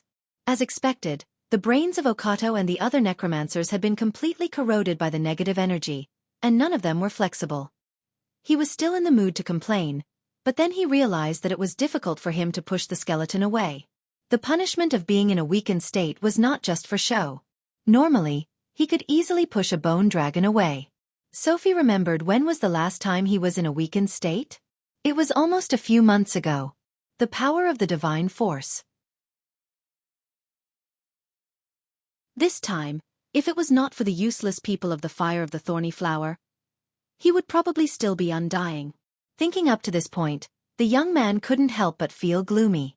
The Templar Church's forces had suffered a crushing defeat. The forums would probably be bustling with activity at this time. While he was thinking about these trivial things, he reached for his backpack, but it was empty. Sophie was stunned for a moment and then cursed. These Madara bandits. Although he was cursing, he still had to find a way to stop the bleeding. At this time, it would be best if there was a healing potion. If that did not work, bandages would be fine too. These things should not be lacking in the battlefield. Generally, no one would patronize the backpacks of the cannon fodder. There were many healing potions and bandages in the backpacks, especially bandages. Before the battle, he had seen a rookie carrying a backpack full of bandages. What a joke! Did he think that he would not die if he carried a lot of bandages? He subconsciously wanted to get up, but when he turned over, he was stunned. Wait, was this still the mountainous area of Orgish? He should have seen such a scene. Desolate grass, bare white rocks crisscrossing the steep hillside, corpses everywhere, ravens flying over the silent battlefield, and Grace's broken great bright cross flag fluttering on the mountaintop. However, the scene in his imagination did not appear in front of the young man's eyes. There was no howling north wind in the Orgish mountainous area. There was also no ghost-like silence in the shadows of the mountainous area. He could not even feel the bone-chilling cold that could freeze the air into a layer of dry powder. All of this was like an illusion. When this illusion was shattered, he suddenly realized that he was lying on the floor of a quiet, dilapidated and old house. The floor was made of smooth wooden planks nailed together, and there was a pool of eye-catching scarlet blood on top of them. He could not help but be stunned for a moment, and subconsciously touched his chest. But a sharp pain interrupted his movement. The young man screamed and clenched his teeth. The wound was his, and the blood was also his. But where was this place? He was vaguely familiar with the style of the house. The main hall was on the first floor, and the corridor on the second floor led to various rooms. The guest room, kitchen, and storage were on the lower floor. Yes, this was the architectural style of the southern part of Erewhon, and it was not a room that ordinary civilians could afford to live in. Although it was a little old, it could be determined that the original owner of this room must have had some status. The southern part of Erewhon. Sophie could not help but be absent-minded for a moment. How long ago was that memory? The mountains of Yusong, the sound of the bagpipes in the border town of Buchi. It was melodious like a dream from the past. But was that not Madara's territory now? In his memory, Erewhon had been destroyed long ago. Yes, it was during the Third War of the Black Rose. Why am I here? Wait. Buchi. Buchi. Sophie repeated the name of the place. Yes, he remembered. His name was Brando, and he was born in Brags. Half of Catarago's blood flowed in his body. This half came from his mother, but he did not appear noble because of this noble blood. Because his father was just a civilian. Although his grandfather's generation had participated in the November War and received the Candlelight Medal, in the end, they were just a family of night in the past. No. Sophie's heart suddenly felt a burst of alarm. What kind of nonsense was this? No, he was Sophie, a citizen of the People's Republic of China. But a voice in his head immediately told him so. You are Sophie, and also Brando. Suddenly, a chill crawled up Sophie's spine. He held his breath and suddenly found that there seemed to be something more in his memory. It was the memory of the young man called Brando, like a tide rushing into his thoughts. Or it could be said that an uninvited guest had rashly barged in. Sophie's breathing became hurried, and his pupils dilated. He immediately remembered that sword that made his heart palpitate, and that terrifying white skeleton. He struggled to get rid of this terrible scene, but as his memories became more and more vivid, he became more and more exhausted. His brain throbbed in pain, and his forehead was dripping with sweat. He suddenly remembered how he came here. It was indeed a great battle. The battle between the church's Night Nation, Grace, and Madara. He was attacked from the back and was in a desperate situation. He remembered that his character died at the hands of a necromancer. After the brilliant green light of the disintegration ray, the world returned to darkness. That was originally the game's setting. Death should have lasted for 12 hours, but who could explain it to him? Why would a normal death in the game lead him to this place? This world. His mind was in a mess. If there was a word to describe his chaotic thoughts, it would be absurd. Absurd. He already understood what kind of absurd thing had happened to him. He had transmigrated. His soul had transmigrated into this world, into the body of a deceased person called Brando. No, it should be said that they had merged into one. Sophie's hands tightly grasped the floor, and his knuckles were a little numb. He looked at his own hands. His hands were a little slender, and his skin was pale and sickly. Although he was mentally prepared, he still couldn't help but be shocked. He was a citizen of the People's Republic of China, a Han Chinese, and belonged to the Mongolian race. His skin should be a healthy light yellow, but even if his character in the game was adjusted, it shouldn't be like this. His heart was pounding, and he was out of his wits. It could be said that he had all the memories of the original owner of this body in the short 19 years of his life. But from another perspective, he had no idea what he was going to face. Perhaps from the soul, he could feel all the thoughts of the young man called Brando. Ideals, obsessions, what he loved, what he hated.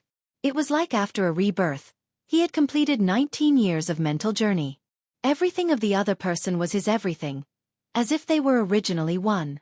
But when the two dreams intertwined together, it always made him feel a little overwhelmed. I am Sophie. But I am also Brando. A sense of weakness gushed out from the deepest part of Sophie's heart, and instantly spread throughout his body. He finally let out a long sigh, and finally calmed down a little bit. Forget it, since he was already here. He might as well make the best of it. Sophie couldn't help but shake his head and looked at his hands. But with this little strength, he still has the nerve to call himself the best swordsman. He thought of Brando, and couldn't help but laugh at himself, but unexpectedly felt a little relaxed. Well, since he left that world, he had nothing to worry about anyway. But a flash of lightning cut through the darkness, and Sophie suddenly felt that this might be another chance given to him by the heavens. Once this thought was ignited, it spread uncontrollably in his heart. Because he thought of another thing. It can't be wrong, Erewhon.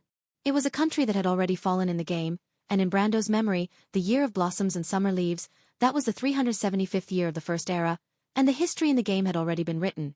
The 44th year of the Second Era.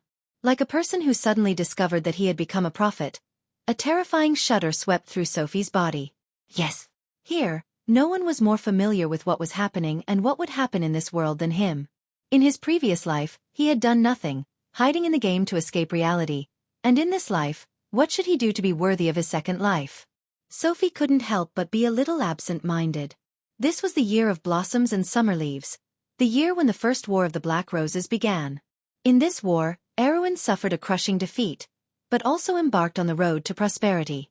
He just happened to be the one who experienced this war personally. He remembered that it was the first time he came into contact with the world of the game, and the first country he chose was Erwin.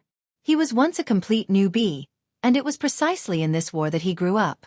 The beginning of the war was accompanied by the one-sided defeat of Erwin, and the situation gradually improved until the arrival of the Burgess Mountain Corps. Sophie's memory of this tragic war was very deep. He had followed the local garrison, but the survivors were less than 1 in 10. He was just an ordinary person, whether it was in his previous life or this life. Brando's swordsmanship was nothing, and in the beginning of this war, Madara's surprise attack was a textbook classic, fast and ruthless, silent, and when the ancient kingdom reacted, the garrison in this area had already suffered a disaster. It was on this day that Brando must have met the scouts of Madara's army. Sophie suddenly felt a chill down his spine, and only by surviving could he realize his ambitions. He knew that he had to save himself, and first of all, he had to find tools to stop the bleeding. The young man struggled to stand up by grabbing the handrail on the side of the corridor. Then he saw the structure of the room clearly, and just as he imagined, Erwin's southern architectural style was so familiar to him, because he had spent the most unforgettable time here. "Erwin, I'm back again," Sophie couldn't help but whisper softly.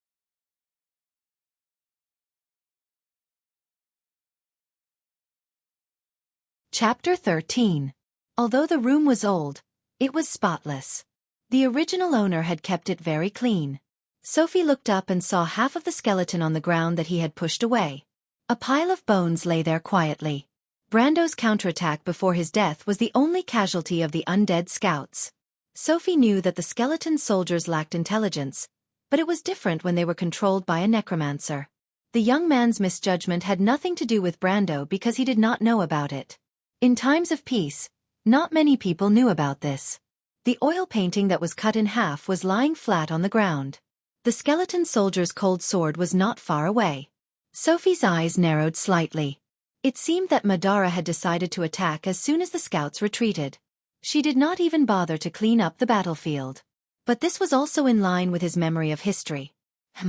Sophie suddenly raised his eyebrows slightly. His eyes stopped on the oil painting that was cut in half. He did not see wrongly. There was a layer on the surface where the frame was cut in half. Wait, an ancestral oil painting? Sophie suddenly remembered.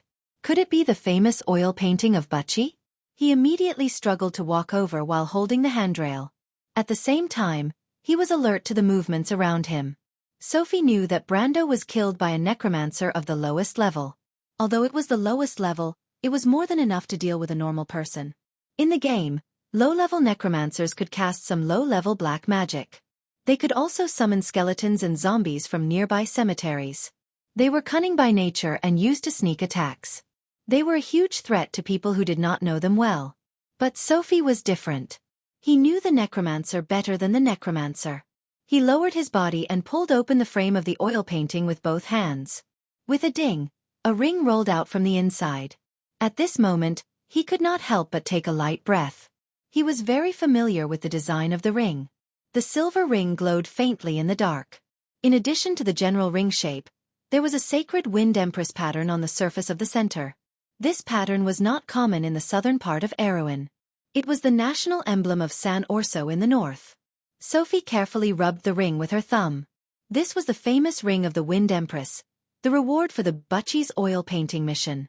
However, this mission disappeared in the next patch, and only a few people knew about it and completed it. Sophie was not one of them. He had only heard of this story. Legend had it that this ring was a fake keepsake of Delu, one of the 4 saints. But how could Brando's grandfather have this thing?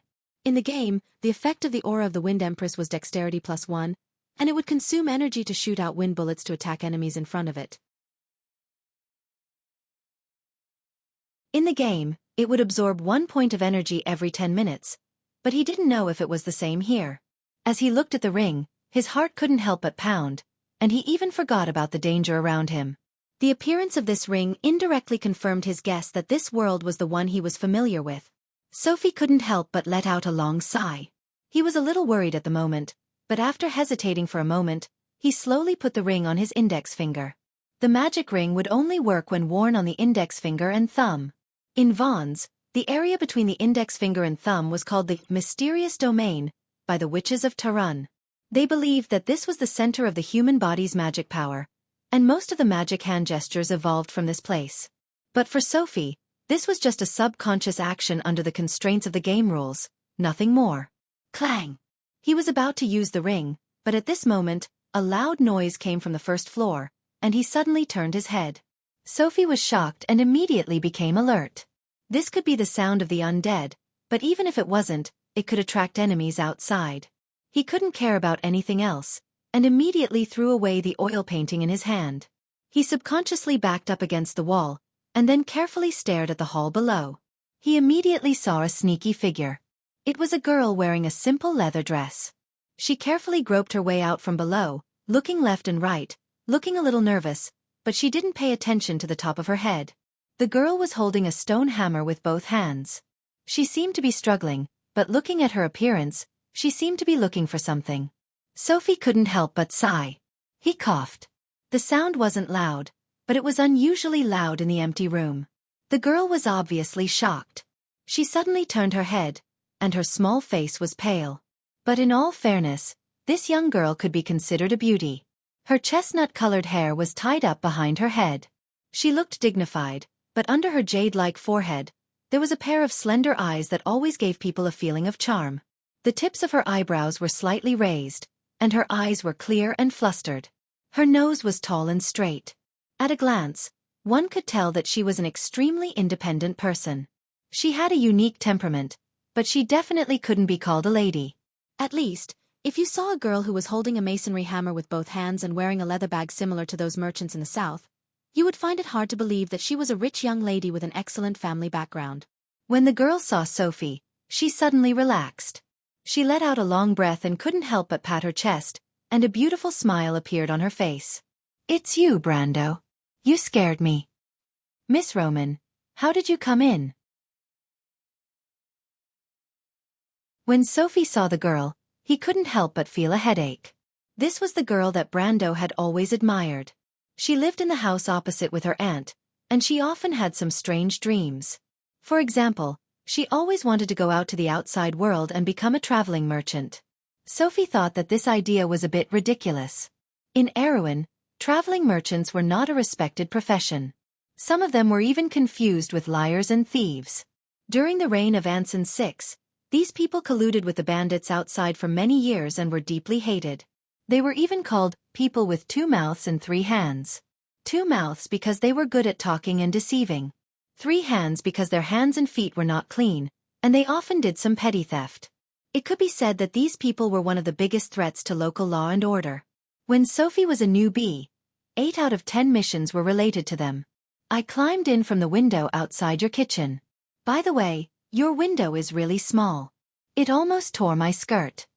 The girl complained as she bent down to adjust her skirt. "No one let you in from there." After inheriting Brando's memory, Sophie was somewhat immune to the girl's personality, but she still could not help but complain in her heart. "I'm not asking you this." He could not help but shake his head. "I'm asking you, what are you doing here in the middle of the night?" "I'm worried about you, Brando," the Roman replied as she looked around. She was obviously very curious. "Do you see that skeleton?" She saw it too. However, Sophie noticed that the young lady's gaze had landed on her chest. "Are you hurt?" The future merchant girl turned her head and blinked her eyes. "Yes. Let me see." She lifted her skirt and ran a few steps up the stairs. She pressed the young man's hand that was covering the wound with her paw. "Take your hand away. Why are you blocking it? It'll get infected." The girl complained as she looked at Sophie's wound. She took a deep breath and looked up. Such a serious injury. Sophie felt the girl's cold grip on his hand, and his heart skipped a beat. Although he knew that this was Brando's feeling, he did not deliberately stop it. It's okay. Okay, my ass. The merchant girl rolled her eyes at him, and then she looked for the leather bag hanging on her leather skirt. Wait, I think I have bandages. Sophie looked at her with interest. He knew that the things in Roman's bag were her treasures. Most of them were strange little things that Brando bought with her. For example, seashells by the sea, colored glass beads, copper whistles, ancient coins, and so on. These things were not worth much, but they were not common in this area. This future businesswoman's greatest hobby was to find these treasures in a pile of old goods. Although the two young people didn't have money, Roman could always find a way to buy some cheap and rare things that she liked. He pressed down on Roman's hand and shook his head. Let's go inside, it's too dangerous here. I'm not afraid of those skeletons. She looked up at him and finally found a first aid kit. Do you know how to bandage? I don't know how to. Sophie opened the kit and took out bandages and cotton wool. He was stunned. He had been looking for first aid kits because he subconsciously thought that this was the world of the game. In the game, the bandages would automatically stop bleeding and heal. But at this moment, he realized that bandaging in the real world was a professional skill. He could not just wrap a few rounds around the wound, right? Brando, do you want me to give it a try? The Roman girl looked eager to try. No need. Sophie quickly refused. Even if he was lucky, he should not torture himself like this. He suddenly felt that it was not a bad idea to treat a dead horse as a living horse. Anyway, he would do what he did in the game here. If he died, he could only blame God. He tore off the bandage and bit it in his mouth. Then, he took off his shirt and wrapped the bandage from the inside around the wound. He was at least an old hand at bandaging in the game, so he was quite familiar with the technique. He was careful not to press too hard. But suddenly he froze. He saw a light green number, +1, slowly emerging from his wound. At that moment, Sophie's brain buzzed as if it had been hit by a heavy bomb. For a moment, he did not know what to do next. But he immediately reacted. As if he had been blessed by luck, he madly said in his heart, "Attributes, come out."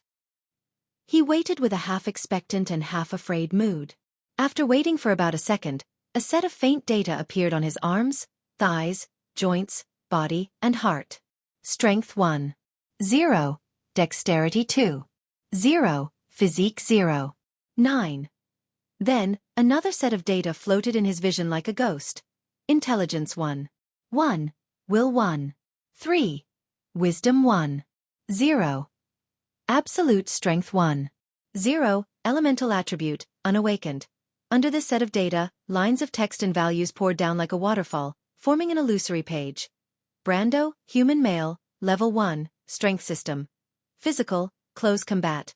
XP, 1, civilian level 1, militia level 1, 0/3. Health, weak 60%, bandaged state, recovers 1 HP per day. Inauguration, civilian, basic knowledge, level 1, geographical knowledge, level 0, local knowledge, level 1. Militia military swordsmanship, level 1, combat skills, level 1. Tactical theory, level 0, military organization, level 0. Sure enough. Sophie could not help but think about what kind of mentality a normal person would have if they won 5 million. It was probably what he was feeling now, right? Was this a dream? Definitely not. He knew that a person would not have such clear and strict logic in a dream. Very few people would doubt themselves in a dream. But was he still in the game? No, the game's history had already reached the 19th year of the Second Era. The young man felt that his mind was in a mess. It seemed that all the strange thoughts had rushed in at once, making him feel a little dizzy. But Sophie shook his head. He knew that all of this was real. He had read so many transmigration novels, and he was not the first person to transmigrate to the game world. Presumably, he would not be the last. Lord Martha, do you really exist? Sophie could not help but pray heavily to the only supreme God in this world. He stared blankly at the virtual data projected on his retina and could not help but ask himself, Isn't this your world, Sophie? What else do you want? Yes, as a veteran warrior over level 130, what else could he ask for? Experience he had. Foresight. He also had the ability to foresee the future. If he still could not control his own destiny, then he should really kill himself out of shame. But then again, it felt good to be full of confidence, really good. P.S. This chapter is about 4,000 words, and the results are not very good. Please click to recommend. Also, thank you to Lazy Side, Huali de Soros, Zippy Eyes, Scarlet Memoirs, D-Blade, Meow Meow, Shenyuan Blood, Hermit Fish, Devil, D. Trickery, Money Shark, and a few others who voted for this review. But some of the friends who voted for this review were really unkind. _smiley face Chidian Chinese website www welcomes readers to read the latest, fastest, and hottest series of original works at Chidian Originals.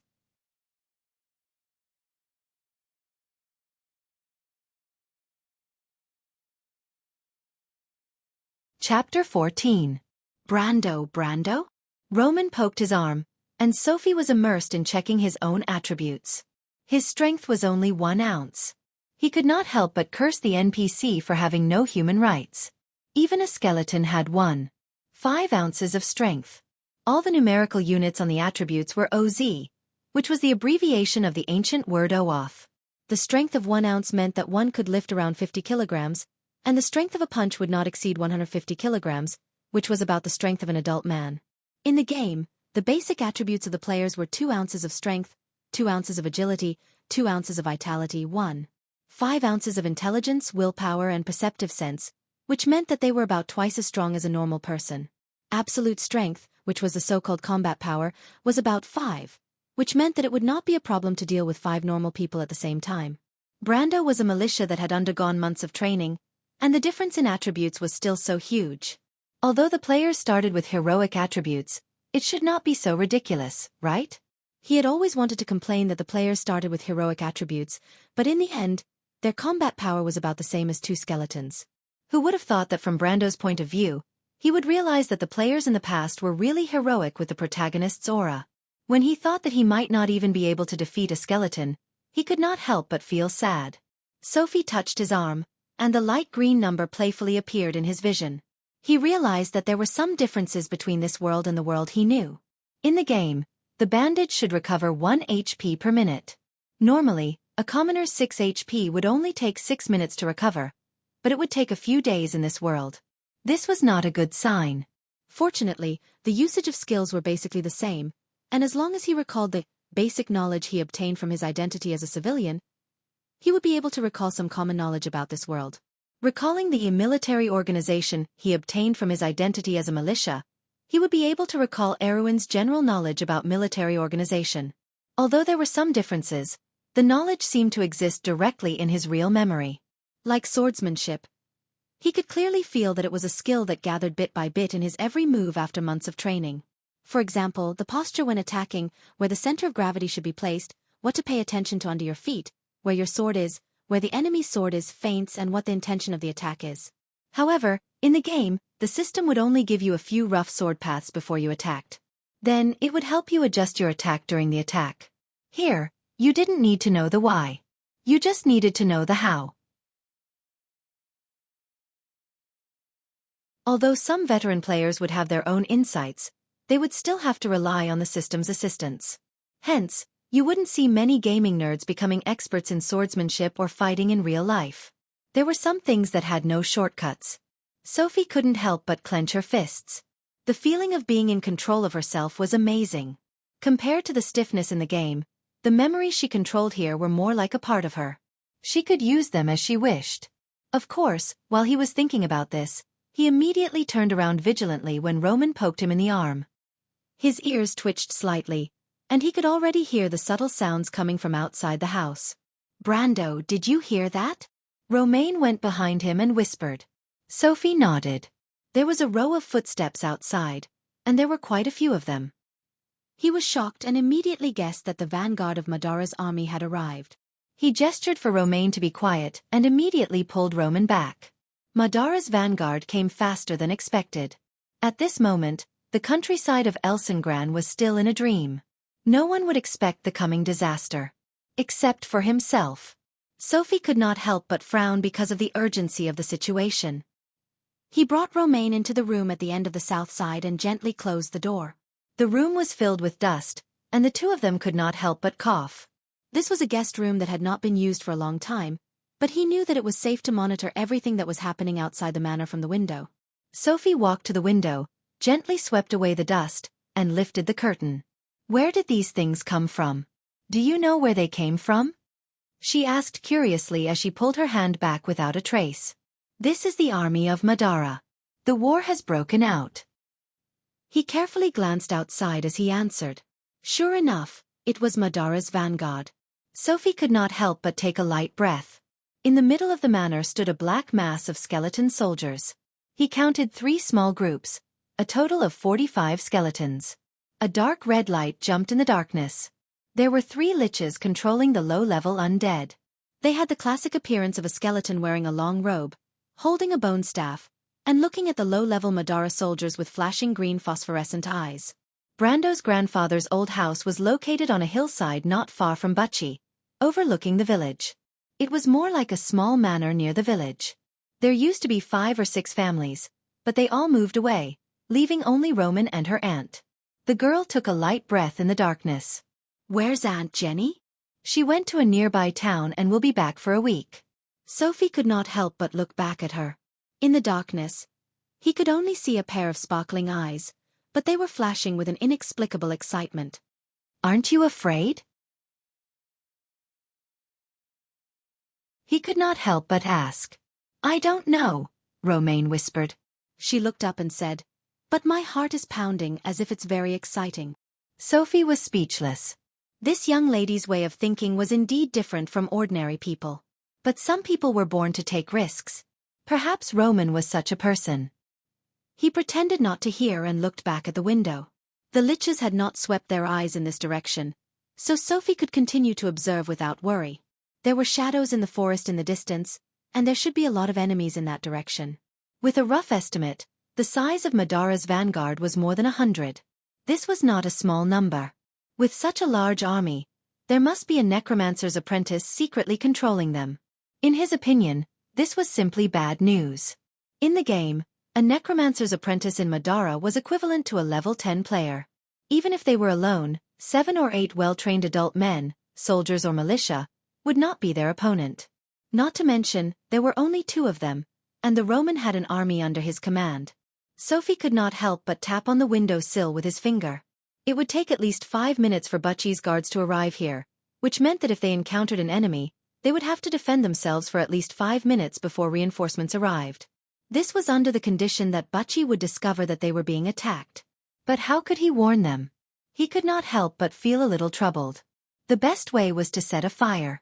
The bright fire and smoke would spread far in the dark, and the fire would be a clear warning to both humans and animals.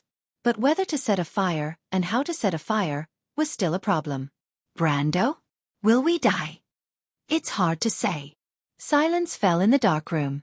The darkness was deep and serene, and only the cold moonlight from the corner of the window shone in, creating a small silver path in the dark house. Sophie pondered for a moment, and was about to close the curtains and calm down to think of a way to escape. But at this moment, a conversation came from outside. Where is that pitiful worm's corpse? Bring him out for me to see. Didn't the information say that there were only 2 women living in this manor? First, it was a young man's voice, but it was somewhat cold and sharp. The voice that followed sounded dry and old, like the cracking of broken dead wood. He's just an unlucky wretch, master. This conversation made Sophie's heart tighten. He looked outside again, and quickly found the source of the 2 voices under the shadow of a large tree. There, a guy wearing a loose black robe was talking to his underling, the necromancer. Sophie's gaze quickly fell on the other person's cuffs. He could vaguely see a circle of grayish-white bone decorations, which proved that the other person was indeed a necromancer's apprentice. He was not wrong. Remember, I don't need your opinions. You just need to do as you're told. The necromancer under the black robe suddenly stopped talking and looked up at Sophie. Sophie's heart skipped a beat, and he immediately closed the curtains. Oh no. He thought that he was a veteran warrior over level 130, and had completely forgotten that the necromancer's perception and level of concealment were much higher than his. This way, he would not be discovered immediately, but it would definitely arouse the necromancer's suspicion. Sure enough, he immediately heard the necromancer say from outside, "Okay, hurry up and do it. I feel that there's a living person in the house. Be careful, these days I've been suspecting that the necromancer has discovered our plan. Oh no, the necromancer will take action as soon as they notice that Brando's corpse is missing." Sophie's mind raced. He immediately thought of the door behind the kitchen. But Elsengolan was a natural pasture, and there was no place to hide in the vicinity. There was a small forest at the bottom of the hill, but there was also a slope of more than 100 meters without any shelter. What should he do? Brando? Romain looked at him with a questioning gaze. Follow me. Sophie gritted his teeth and decided to take it one step at a time. He opened the door. Just then, he saw a necromancer and two skeleton soldiers entering the hall. The necromancer in a woven robe immediately noticed him and the Roman. The necromancer immediately raised the bone staff in its hand, but Sophie reacted faster than it. The young man did not hesitate to raise his right hand and pointed the ring on his index finger at the necromancer. OSS. Note: in the ancient language of Vaughn's, wind. He could only pray that the ring was still useful. Fortunately, Sophie immediately felt the ring warm up, and the air in front of him seemed to suddenly expand, and then there was a loud crash. As if a hurricane had swept through the necromancer, the two skeleton soldiers beside it, and the door of the mansion shattered into pieces. Countless wood chips, stone fragments, and bone fragments expanded outwards in an instant, and then fluttered down like butterflies fluttering in the sky. At the moment of the explosion, 5 golden light spots flew out from the necromancer's and skeleton soldiers' bodies, and quickly merged into Sophie's chest. All of this happened in the blink of an eye, and even the young man himself did not notice it. But after the explosion, only a huge radioactive pattern was left on the ground. Everything quieted down, and Sophie was so shocked that she didn't know what to do. In the game, the wind bomb caused 30 points of air damage, and it was more than enough to kill the necromancer and skeleton soldiers, but the effect was not that exaggerated, right? There was a huge hole in the door of the old mansion, which was his grandfather's property. But Sophie did not think that it was over, and he immediately realized that he had to escape. "Brando, you're a wizard!" The Roman shouted in surprise.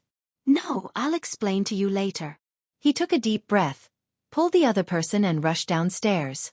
The kitchen was on the first floor, and he had to reach there before the other person could react. "Wait, Brando, I can't keep up with you." "Be careful. We're going downstairs." Ah! The sudden explosion caused the skeletons outside to turn their heads, but they lacked intelligence, and only instinctively reacted to the sound. Thus, they stood there without moving, passively waiting for the necromancer's orders. The necromancer's green phosphorescence suddenly jumped, and it immediately raised its bone staff, and a small flame flashed on the top of the staff. "Don't use fire, you idiot!" The black-robed wizard who suddenly appeared pressed down on the necromancer's bone staff, and gritted his teeth as he scolded. The previous explosion had probably attracted the attention of the people of Wuxia, and if there was a fire now, it would only alert the people in the village. He immediately turned his head and pointed towards the house. "Soldiers, catch those 2 guys!" With a swoosh, the skeletons uniformly pulled out their long swords, and then rushed into the house. Sophie had already rushed down the stairs at this time, and when he saw the skeletons outside and the countless red dots in the darkness, he couldn't help but feel his scalp tingle.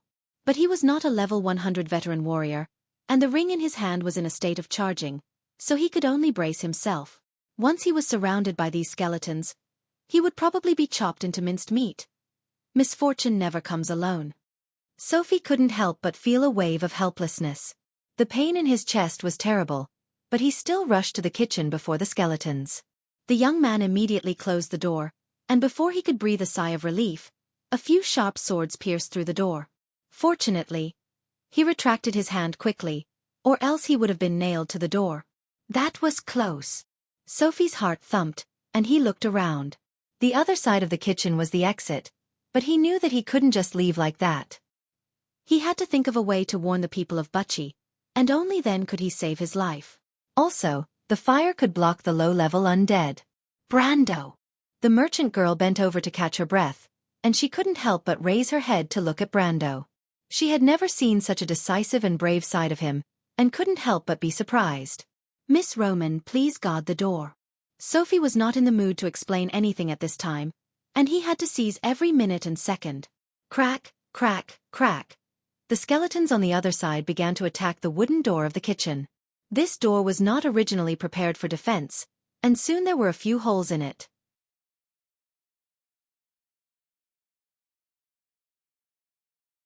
"Me." Roman blinked.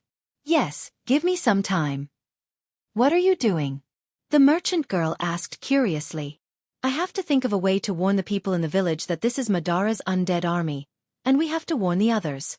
Sophie tried to calm himself down, and he answered while he rummaged around to look for the flint. He remembered where he had put it. "Okay, I'll do it." Roman immediately walked over and stood between Sophie and the door. "Will it be okay?" "Of course." The merchant girl waved the masonry hammer in her hand, and said matter-of-factly, "I'll do my best. I'll become a great merchant in the future." Sophie stopped, looked at her and couldn't help but nod. "You will, Miss Roman." "Yes, Brando." "P.S. 2 updates a day, that's enough. I hope there are fewer irresponsible comments in the book review section. Thank you for your help. I hope there are more meaningful book reviews in the book review section. Can everyone support me a little more? This book is still on page 42 of the new book, Poor.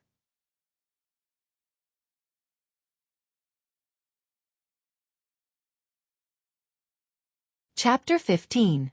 That was Sophie's plan. If his memory served him right, Butchie's guard captain should be the famous veteran, Martin.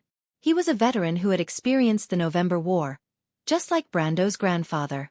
Sophie knew about him because this NPC would teach the traveler the inspect skill in the game.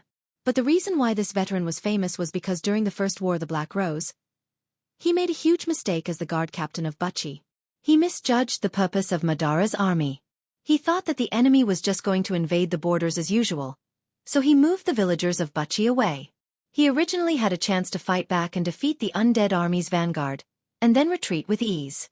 Unfortunately, this opportunity was missed by him. He should have become a hero of the kingdom, but in the end, he walked on a dark path. Sophie was both amazed and curious about such a person.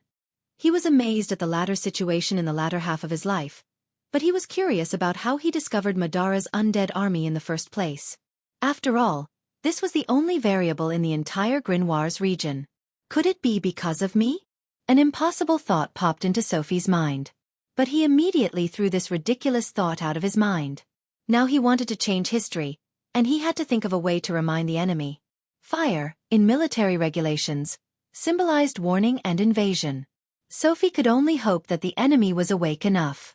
Banging sounds could be heard outside the door, and as the seconds passed, it was as if they were immersed in a tense atmosphere. "Brando, they're coming in." The Roman held the masonry hammer tightly with both hands, and she frowned as she stared at the kitchen door, as if she was afraid that it would be accidentally knocked open. Sophie did not have the time to think about this. Once the skeleton soldiers swarmed in, they would be dead. But when he heard Romain shout, he could not help but turn back to look at the door. The kitchen door made a creaking sound, and sharp swords were constantly being stabbed and pulled out.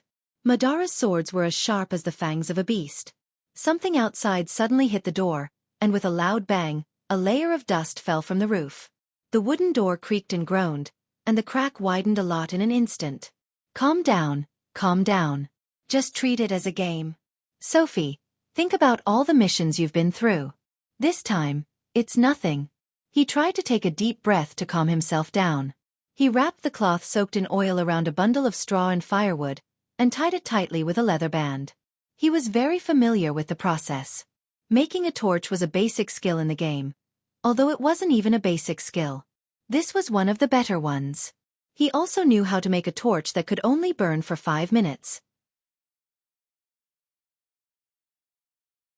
He remembered that he had tried it once in the underground tunnels of Nocturne and Hain using dry lichens and shrubs. However, there was not much time left for him. Soon, the door shook violently again, and the door frame made a loud creaking sound. Dust flew everywhere, and then fell down in a flurry. Brando! Roman felt her heart was about to jump out of her throat. She blinked her bright eyes. I'm here. Don't worry. Just hold on a little longer. Sophie was sweating profusely. He used the iron bar to saw the flint several times. Sparks flew everywhere, but he still couldn't light the torch. After all, there were some differences between reality and the game. The huge strength of the skeleton soldier first made the latch unable to withstand the force. It broke from the middle with a crack. The wooden door tilted, but it still didn't open. A bare skeleton hand reached in from the outside, intending to break the latch from the inside. The young merchant was shocked. She immediately raised her hammer and swung it, but the hammer hit the skeleton with a bang. The skeleton soldier of Madara didn't feel any pain. It paused for a moment, and then continued to pull the latch. Roman saw this scene and was stunned for a moment. She even forgot about the hammer in her hand. Brando, what should we do? She immediately asked nervously. At this time, the flame finally lit up. At the same time, the latch fell to the ground with a clang. The door opened, and the skeleton soldier outside with a sword pushed the door open and stepped in. It turned its head, and the two red flames in its black eye sockets locked onto the two pale-faced young men. What was the young man doing? Before it could react, a black object grew larger and larger in the undead's hazy vision. Immediately, a hatchet was inserted into its head with a click. This is your last move. When you throw the sword, remember to keep your hands steady and your center of gravity low. Don't hesitate. You must try to form a straight line between you and your target. If your enemy is a skeleton, then your best target is the joint between the shoulder blade and the arm, the thigh, or the spine. Unless you are confident that you can decapitate it, the skull is not its biggest weakness. What the hell? Sophie looked at the skeleton soldier that was leaning backward and couldn't help but curse in his heart. The throwing technique in military swordsmanship was a profound skill, but for a veteran warrior like him, it was not a problem. But when he threw the hatchet, Sophie suddenly remembered that he was no longer a veteran. In the game, with his strength, the hatchet would have split the skeleton in half along its skull. But now, just like what Brando learned in the militia training, the skeleton would only be slightly hindered. A hatchet inserted into the skull would not cause any damage to the skeleton's overall structure. Miss Roman, be careful. Seeing that the skeleton was about to stand up again, he immediately pulled Romaine, who was in a daze, behind him. Brando! Romaine was scared out of her wits. Don't worry, I'm here. Although Sophie said that, he was actually not very confident, especially when he saw the dense crowd of skeleton soldiers that were about to rush in. In such a critical situation, he couldn't care less. He looked around, but there was nothing he could use. But the skeleton was about to stand up. What should he do? Should he just give up like that? Sophie shook his head. He swore that he had never been so reckless in his life. Of course, the experience in the game didn't count. He only felt that his heart was blank. He could only take a gamble. If he didn't succeed, he would die for a righteous cause. He rushed forward, gritted his teeth, and grabbed the skeleton's arm that was holding the sword. Then, almost subconsciously, he threw the skeleton backwards. In a tense situation, people would often use all their strength subconsciously. The skeleton lost its balance and could not resist at all. It fell backward with a creak, and the skeleton soldiers behind it were all pushed back. Madara's undead that were rushing into the room stopped for a moment. It was only for a moment, but it was enough. The young man couldn't help but feel confused. He almost couldn't believe that he had succeeded. This was reality. Was he really that useless gaming geek? He subconsciously threw the torch in his other hand at the dry straw, leather products, and firewood that had been piled up in the corner to ignite the fire. The flame rose up in an instant. Let's run, Brando. Romaine ran up from behind and grabbed his hand. She felt that she had never been so nervous in her life. She remembered that the first time she met the young man next door was more than a year ago. She only felt that he was a little shy and easy to talk to. But today, that ordinary young man had shown extraordinary calmness and bravery. Was this the reliable man that Auntie had been whispering about? The kind of temperament that he had shown in the face of danger? What a strange feeling. Romaine couldn't help but have some inexplicable thoughts. She noticed that when she grabbed the young man's wrist, her heart couldn't help but beat faster. Brando? The smoke had already filled the air, and the kitchen was filled with the choking smell of smoke. Only then did Sophie wake up with a start. Martha above, He actually burned down her grandfather's old house. Brando would have to bear the consequences this time, even though he was Brando now. His mind was in a mess, but Brando's memories still prevailed in the chaos. But soon a dry, low voice came from behind the smoke. "Hurry up, undead soldiers. Put out the fire and get that bug out." "We've only got a minute." The voice reminded the young man that he was still in danger and had to find a way to escape. But Sophie knew that the low-level undead that were powered by the soul fire were instinctively afraid of fire. It would be difficult for the Lich to get his skeletons to overcome this in a short time, so this was his turn. But fire was a double-edged sword, and he had to hurry. "Miss Roman, follow me." Sophie pulled a roll of sausages from the ceiling and led Romaine to the back door. It wasn't that he was greedy, but it was almost a subconscious instinct for the players in the Amber Sword to prepare food before escaping. The fire was getting bigger and bigger, and the surroundings were in a sea of fire.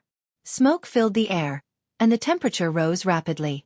But Sophie quickly found the small door that delivered food in his memory. He pushed it and it was locked. Sophie coughed, and Romaine coughed violently behind him. He calmed himself down and felt down, and immediately found the metal latch. He was about to open it, but hesitated. Something else occurred to him. Freya. Perhaps for the people living in the Elsengolan Mountains, the stars in April were not much different from the night sky in May. But since the end of the 5th month, the temperature had gradually risen. Looking down from the gentle slope of the Pine Mountain Range, it had been a sea of red and white flowers since the beginning of summer. In times of peace, this was the most peaceful countryside in all of Aween, but for hundreds of years, it had been ravaged by the flames of war. The girl looked up. In the summer night, the sky was crystal clear. From the west to the east, a bright belt of light ran through the night sky, passing through the many mythical constellations. She was standing at the entrance of the village, looking up at the mountain. Freya was a little worried. The loud noise from before was particularly unsettling. Recently, there were rumors of undead movements in the vicinity. Could it be? Hearing the shout, she turned around and was surprised to see a young boy running out of the village. He ran to her side in a panic and bent down, gasping for breath. "What's wrong, Petite Finesse? What happened?" The girl's voice was soft and clear. "Did you hear the sound just now?" "Yes, that's why I came out to take a look." She could not help but look in the direction of the hillside. "I'm really worried about the Roman. Her aunt also went to the nearby town. I heard that it's not very safe recently. I asked her to stay at my house for 2 days, but she didn't agree." The boy looked up at her and could not help but widen his eyes. The girl's light brown hair was tied into a simple ponytail at the back of her head, which set off her heroic figure. She was wearing a tight gray leather armor with a thick cotton shirt inside. On her left shoulder was an armband with an abstract pine leaf painted with black paint. She also had a short sword at her waist. It was a medieval Western European short sword. The iron plate on the sword guard had a flame emblem. If Sophie was here, she would be able to recognize her attire at a glance. Butchie's militia. The Golan black pine was the most common tree in the Elsengolan Mountains, and it was also the emblem of the local forces in Butchie. However, the gods were well equipped and equipped with battle robes. Only the local militia would wear the gray leather armor sewn with the fur of the gray mane cow. In Erewhon, every local youth would receive militia training. This training usually started when they were 14 years old, between October and March every year, and would only end when they were 19 years old. Youths and even adults who had received the training could become militia at any time during peacetime, and become the most important backup during wartime. Therefore, ever since the decree was issued during the Year of Thunder, militia training became one of the most important military measures in Erewhon. "Doesn't that kid live there? I heard that he was a militia in Braggs." The boy was puzzled. "TSK, the people in the city are not trustworthy." The girl flipped her long ponytail and could not help but frown. "It's because that guy is there that I don't feel at ease." "You're just prejudiced, Sister Freya. What do you know? Forget it." The girl lectured without turning her head. "All right, if you have something to say it quickly. Boys shouldn't talk too much like girls, okay?" Petit Finus shrunk his neck. "Did you know, Captain Marden has already ordered the guards to gather?" Freya's bright eyes flashed with a hint of surprise. "Captain Marden? How did you know? That guy Breton told me. Petit Finus blinked and replied. When I came out, he was already on his horse reporting to the guards. Do you know what happened? I don't know. The boy shook his head. The girl turned her head and looked at the direction of the hillside worriedly. In the darkness, she could only vaguely see the outline of the manor. Wake everyone up. We're going too. Freya, it's so late. Aunt Sil will kill us. The boy widened his eyes and asked in disbelief. Let's wait for tomorrow's news? What a coward. The girl couldn't help but glare at him, but she also knew that Petit Finus was telling the truth. Thinking of her aunt's deterrence, even though she was the captain of Butchie's militia, she still didn't dare to act rashly. Aren't you the same? The boy just muttered, but he saw the girl turn her head and solemnly signal him to keep quiet. Freya? Shoo! The girl tilted her head and made a listen gesture. In the darkness, there was clearly a faint whining sound. What's that sound? The whining sound came from afar. It was above her head and was very fast. The girl's face changed. She raised her head and wanted to avoid it, but it was too late. A black shadow suddenly plunged down from the sky and drilled into her shoulder, causing her to scream and fall backwards. Big sister! Run! Petit Finus, run! The ponytailed girl shouted in pain. Arrows fell like rain.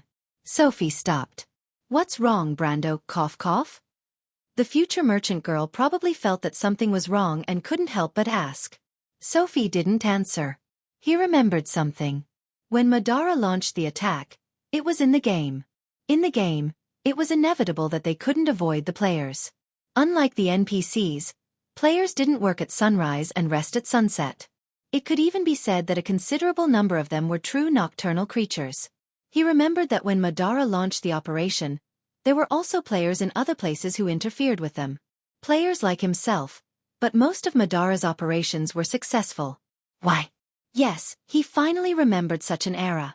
When the ancient country of Erewhon was dying, its neighbors were ushering in such an era, a turbulent era. A gathering of generals. Sophie couldn't help but sigh. In this era of Madara, not only was there an endless stream of legendary generals whose names would shake the continent, but it also benefited from the military reform 7 years ago, year 368, the Black Rose Revolution. This reform created a solid foundation for it, and it cultivated an endless stream of excellent apprentices that supported the country's war strength from the bottom. And this strength would eventually be displayed in such a war. In the First Black Rose War, Madara's army showed strong execution and judgment that was enough to make everyone look askance. But unfortunately, until the fall of Erewhon, the world didn't have any real vigilance. That was exactly the case. The country in the darkness was rising, and soon it would be like the sun in the sky. Those guys are not ordinary. As an old enemy, Sophie had a deep impression of Madara's outstanding officers. Only those who had fought with them for a long time would know how shrewd they were. Sophie's hand rested on the cold door latch, and his heart turned cold. The moment he closed the door, the enemy would have already launched an attack on Butchie. They wouldn't give him the time to provide an alarm to the village, even if it was just a possibility. And there might be Madara's skeleton soldiers behind the door. What should he do? P.S. This chapter is 5,000 words. Be kind. Make a wish. If I can make it to the front page tomorrow, I'll add a chapter on top of the double update.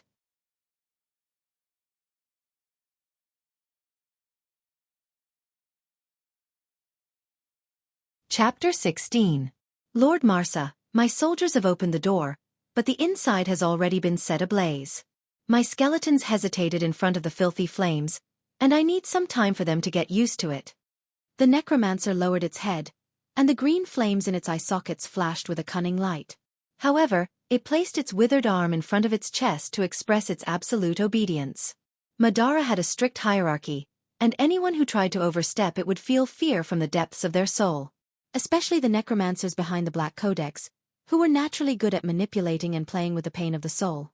The necromancer's apprentice used his pale and slender fingers to lightly tap on his dark black silk robe. He stood on the hill and looked down at the village below. In the darkness, Butchie's bell was ringing, and the human society was in deep fear. However, this was just the beginning of a nightmare. Not far away, rows of skeletons were disappearing into the darkness. On the side of the forest, there was a reserve team hidden. He ordered them to shoot arrows, and soon, the first wave would be released. The next wave would be arrows with fire. Blue flames, cold soul flames. The raging flames in the darkness would cause all living things to panic. He wanted to create a little panic so that the skeletons would attack. How much time? The future necromancer's voice was cold and sharp. The necromancer lowered its head and estimated. 8 minutes, no, at most 5 minutes. I don't have that time, but I can leave a team of people for you. 11 skeletons. Is that enough, Kabuka? Plenty, my master. The future necromancer smiled coldly. Be careful, don't let the rats escape from the back door. Master, please be at ease. I have already arranged the back door according to Master's orders. Then I hope that when I return in triumph, I will receive good news, Kabuka. The necromancer's apprentice pointed forward and looked at his subordinates meaningfully. Now, I will accept the surrender of this village and taste the eternal death of humans in fear. However, in the name of Martha, I hope that my decision to attack early will not bring any trouble to Sir Insursta. As you wish, my master. The necromancer lowered its head deeply. Thick smoke billowed in the room, and from time to time, flames would lick out from under the smoke. The rising flames not only blocked the invasion of the undead, but also blocked the sight of humans. The rising temperature had already scorched their backs, and the hot smoke made it hard for them to open their eyes. Their throats and noses were stinging, but Sophie's heart was still cold. What should he do? What happened? Give me the hammer. The young man finally stretched out his hand. He listened, and in addition to the flaying and burning of the flames, he faintly heard a unique sound echoing through the mountains, the sound of a bell. Bachi's alarm. Martha above, I hope the village gods are smart enough. Sophie prayed silently in her heart. As for the militia, he didn't count on them. They were just hot-blooded young people. He only hoped that they could survive the night. These people were Erwin's future seeds. He immediately felt that he might have been overthinking things. Perhaps he wouldn't even be able to pass the next stage. Are there enemies outside? Romaine blinked her eyes and handed the hammer over. It's hard to say, but it's better to be prepared. Sophie tried to think positively, but the better he thought, the worse the situation would be. He had to be prepared. He was a veteran warrior, and veteran warriors didn't rely on luck, but on caution. Brando. Yes. He stopped opening the door. You seem a little different today. Had he been exposed? Sophie's heart tightened. But that's not right. Logically speaking, his personality was quite similar to Brando's, and he also inherited the latter's memories. How could he be exposed so quickly? What? He couldn't help but ask nervously. Yes, I can't really explain it. It's just a feeling. The future Romaine thought for a moment and replied seriously. You will protect me, right, Brando? Is there a problem? No, thank you. You don't have to treat me as a good person, Miss Roman. Sophie smiled faintly and didn't reply, but the tension in her heart had dissipated by quite a bit. He took a deep breath, tensed his body, and gently unlatched the door. Then he placed his hand on the cold doorknob. It was about to open. What kind of fate awaited him outside? A whole new world? Or a sudden death? God, you wouldn't play with me like this, right? But trying to figure out Martha's intentions was a big taboo. Miss Roman, I'll count to 3, and you'll rush out with me. Okay. 3. Oh. Ouch. Sorry, I was too nervous. I should have counted. It's okay, Brando. Roman couldn't help but cover her face. She was blushing when she bumped into the young man's solid back, and her heart was thumping. She wasn't such a shy person before. But Sophie wasn't in the mood to understand the girl's thoughts. He was a little embarrassed to have made such a mistake. He remembered that he was supposed to be very calm. It was just a few small skeletons. He gritted his teeth and opened the door. Before the smoke cleared, a shining sword had already pierced in. There was an ambush. Sophie's heart had never been so calm before. It was as if the 31 years of experience of being a warrior in the game had merged with his life in this world. The black rose emblem of Brumanter on the iron plate was so eye-catching in his eyes. Madara's sword drew a dazzling straight line. Stiff. Sophie knew where the opponent's weakness was. He also knew that he couldn't fight with his strength. He immediately pressed the Roman's back and dodged to the side. It was just a hair's breadth away, and the cold sword cut through his clothes.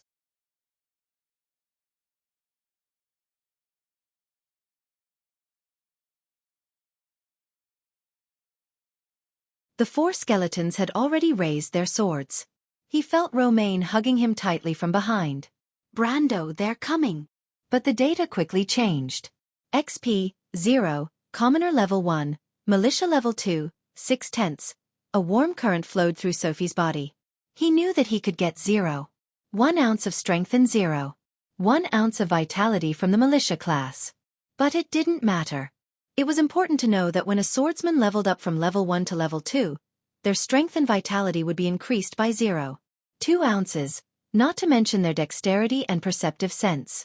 So compared to the militia class, he was useless. But it didn't matter. The important thing was that Sophie knew that when a character leveled up from level 1 to level 2, he would get 3 chances to choose his innate skill. Yes, this was the first time. It was also the fairest time. This was the first time he would be reborn. He waited anxiously. 1 second felt like 10,000 years. But finally, the insignia that represented his innate skill lit up on his status panel. Innate skill, unyielding. Sophie's eyes lit up with a blazing flame. 4 swords were on his body, but he only symbolically raised his masonry hammer, avoiding his head, heart, and other important parts. Pu. At least 3 swords stabbed into the young man's body at the same time. He only felt one thing. It was F*King painful. But Sophie knew that with his innate skill, he wouldn't faint from blood loss for at least 5 minutes, and he definitely wouldn't die from any physical attacks for at least half an hour. Now he only had one chance, and that was to bring Roman away from here, and then use the remaining time to find a life potion. He didn't know if there was such a thing in this world, but he could only believe that there was. Because he had no other choice. Brando! Roman was so scared that his voice changed. "Hold on tight to me, Roman." Hold on tight to me." The young man didn't have time to explain. He couldn't help but burst out in anger. Brando, who was covered in blood, looked like a real hero at this moment. The girl couldn't help but stare blankly at him. "I know, I'm sorry, Brando." Sophie took a deep breath. He didn't know how many times he had done this, but he really needed to calm down first. Although taking a breath made him feel as if his wounds were being torn apart, he understood that the pain was just an illusion. The 3 skeletons pulled out their swords. They were stunned for a moment. Because in their eyes, this human was gradually losing the heat of life, and another kind of power was spreading out from his body. The power of the soul. The innate skill of unyielding will unearth the fire of the soul from within. It was similar to driving the undead away. Therefore, the undead thought that Sophie was one of their kind, but there was a misunderstanding here. Because Sophie didn't think so.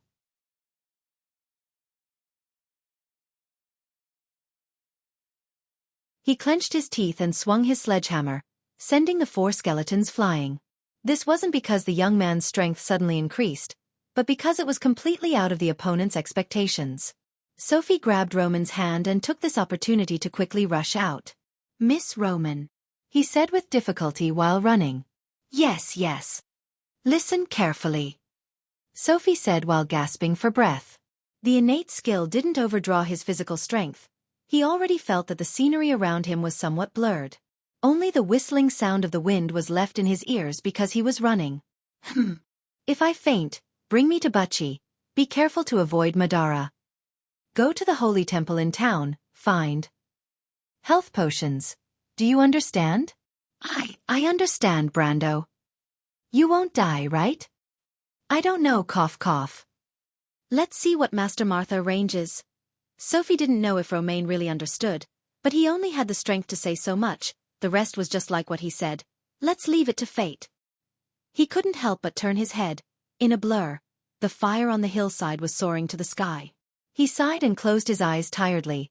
Was he really that otaku who was addicted to games? Perhaps at this moment, the life of the past was really far away from him. He really couldn't believe that there would be a day when he was so brave and decisive. Maybe even if he died like this, he would feel at ease. Because I'm no longer a useless person. P.S. Can today's results let me watch at midnight? Let's wait and see. I hope that there will be fewer crappy book reviews in the book review section, and more meaningful book reviews like Marshall Shenglong's.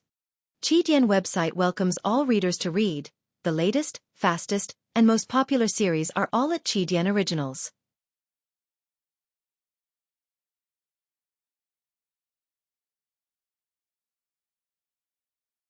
Chapter 17. Sophie felt like he was in a long dream. In a quiet and dark environment, everything in the dream seemed bizarre. However, there was only a black moon, a dark lake, and a tall tower that stood silently in the middle of the dream. Did the moon symbolize something? What did the tower symbolize? Or was it just a nightmare? Sophie did not know, just like he did not know when he would wake up. This state lasted until he heard a conversation in a daze. Freya! Brayden, have you contacted him? It was a girl's voice, bright and clear. No, there's a group of monsters guarding the road.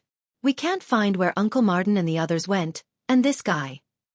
The second voice was still a child, and the source of the voice turned to him. Sophie's heart skipped a beat, and he seemed to feel a gaze on him. This gaze was like a link to the world, causing his body to gradually sink. The next moment, the young man realized that it was gravity. Sophie finally confirmed that he could feel his body, although it was still not under his control.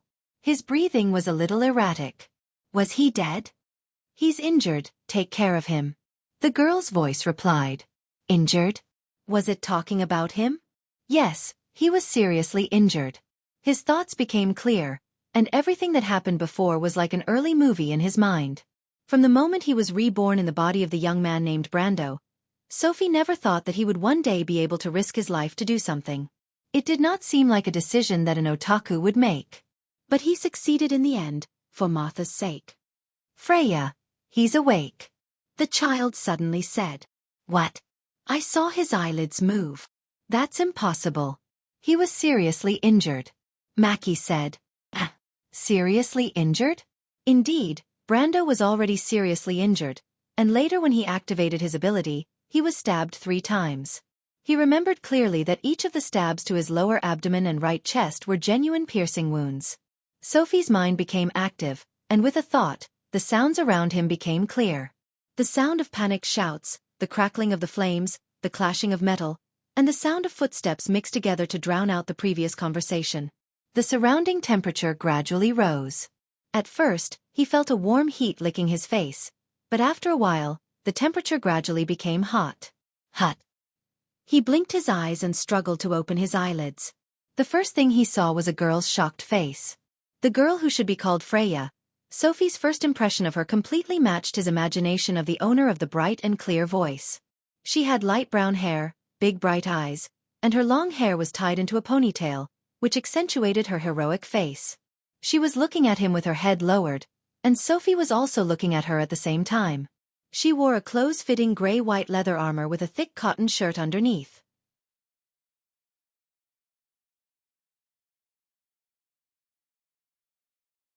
On her left shoulder was an armband with a beautiful black pine leaf painted on it with native paint.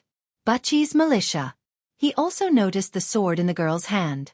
It was a medieval Western European sword, and the iron plate on the sword guard had a flame emblem. It was the symbol of the Holy Cathedral of Fire. He looked up and saw the blood-stained bandages on the other side of her shoulder and left chest. Had she been in a battle? Every detail could not escape Sophie's eyes. When he woke up, the surroundings suddenly became quiet. Where is this place?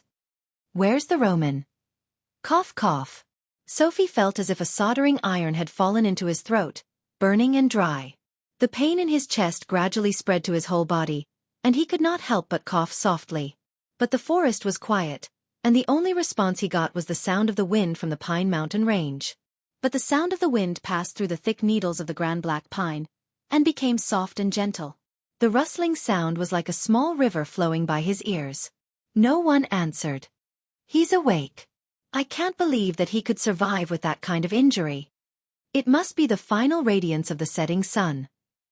Only then did the whispers around him reach his ears. Sophie was a little confused. What's going on? These people should be Butchie's militia, right? Was he saved by the other party? Then what about the merchant lady? Did the plan succeed? Did Captain Martin understand what I meant? He could not help but turn his head. The first thing that entered his eyes was a bright bonfire.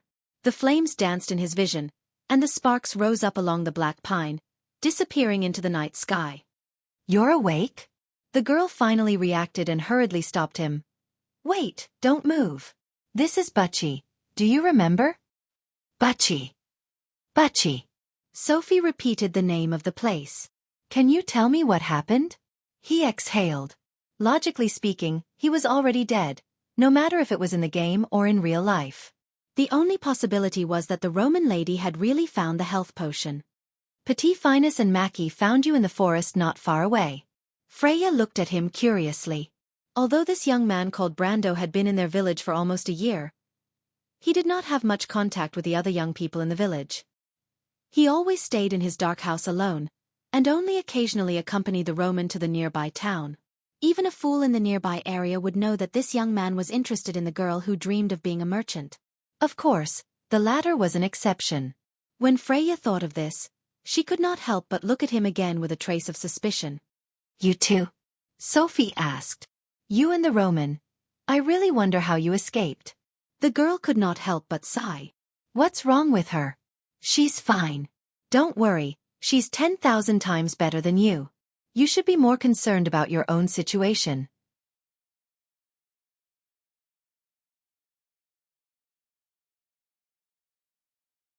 Freya touched his forehead and asked softly, "But she keeps saying that she wants to go to the village.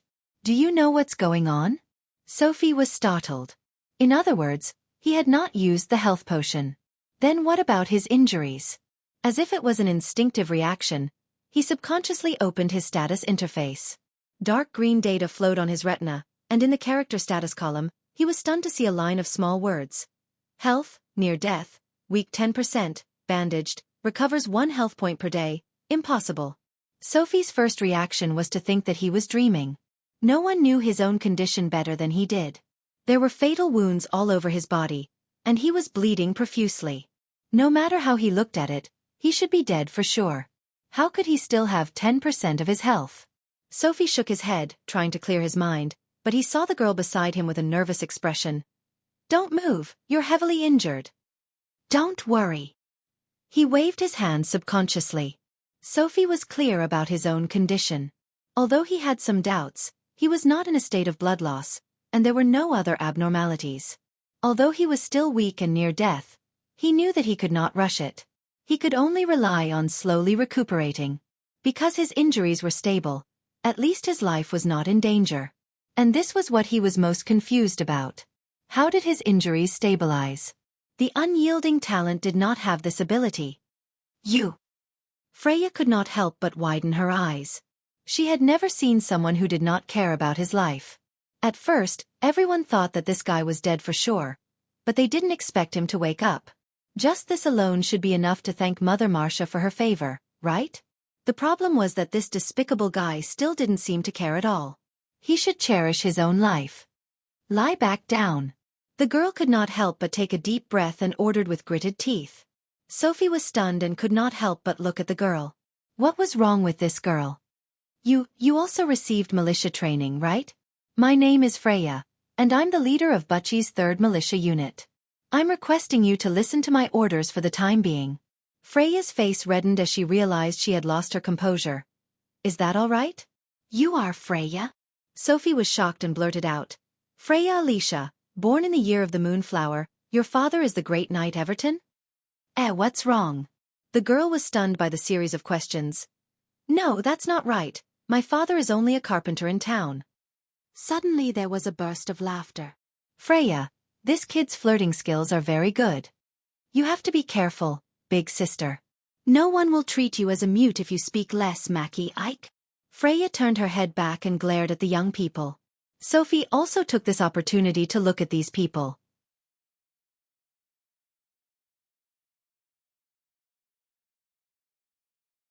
There were 7 or 8 people in this militia team, which was in line with Erwin's organization, but the leader was actually a woman, and there was also a little brat. He looked at the tall and short woman and child beside him and felt a little emotional. It seemed that this was a special case, but in fact, it reflected that Erwin had been weakened after years of war. The revival that followed seemed bright on the surface, but it would squeeze the last bit of vitality out of this country. Sophie could not help but sigh. He had witnessed this period of history from beginning to end, but he did not expect that he would have to experience it again in this life. But perhaps he could change something. He looked at the girl beside him in a daze. That's right, Freya Alicia.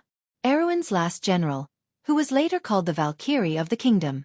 She was the daughter of the Fire Scepter Everton, who was lost in the countryside in her early years. Later, she was recognized by the Princess Regent and became one of the top stars in this country. He did not expect that she had also experienced this war. Unfortunately, now was not the time to let the other party take the initiative. Sophie understood that he had to be responsible for his own safety, and of course for the lives of these young people. What are you looking at? Freya turned her head, and when she met the young man's gaze, she could not help but be stunned. That gaze was not of appreciation, nor was it of adoration, as if he was looking at her as a very strange animal. Yes, he was looking at her. But who would look at a human? She was not an animal. You haven't seen a dead person yet, right? Sophie suddenly asked. Ah. I mean, are you afraid of seeing people die? No, I just... The girl was stunned and was speechless for a moment.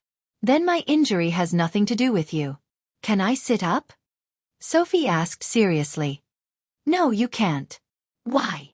Freya was speechless. She was indeed afraid. She was afraid of seeing someone die in front of her, no matter who it was. Compared to the future high and mighty Valkyrie shrouded in countless halos, the current Freya was just a simple country girl. She had not experienced the cruelty of war, and still simply looked forward to the good side of the world. Sophie smiled slightly.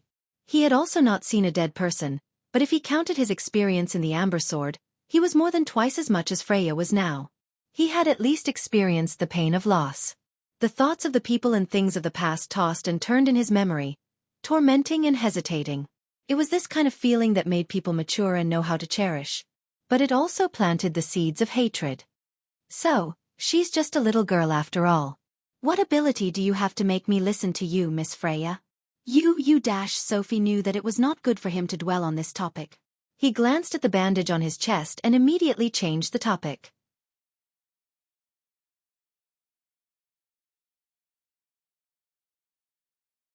Did you guys apply the bandage on my body? Big sister did it. She is the only one here who knows how to first aid. The little brat next to him rushed to answer. He looked curiously at the young man, who seemed to be very experienced. Braggs's militia was different from their small place. I can barely stop the bleeding. Don't think about moving around. I don't want to help you again. Freya immediately reminded him. In addition to stopping the bleeding, the recovery effect of the bandage could only be used once. Sophie was of course aware of this. But this time he politely replied, Thank you, although your skills are a little inferior. Martha above. Freya took a deep breath. At this moment, she had the urge to strangle this smiling guy. What the hell was he trying to do? P.S. Looks like the wish of the third watch has been shattered. There are still 11 left. Everyone, let's continue to make wishes today. If we can reach the top 12 today, we will explode.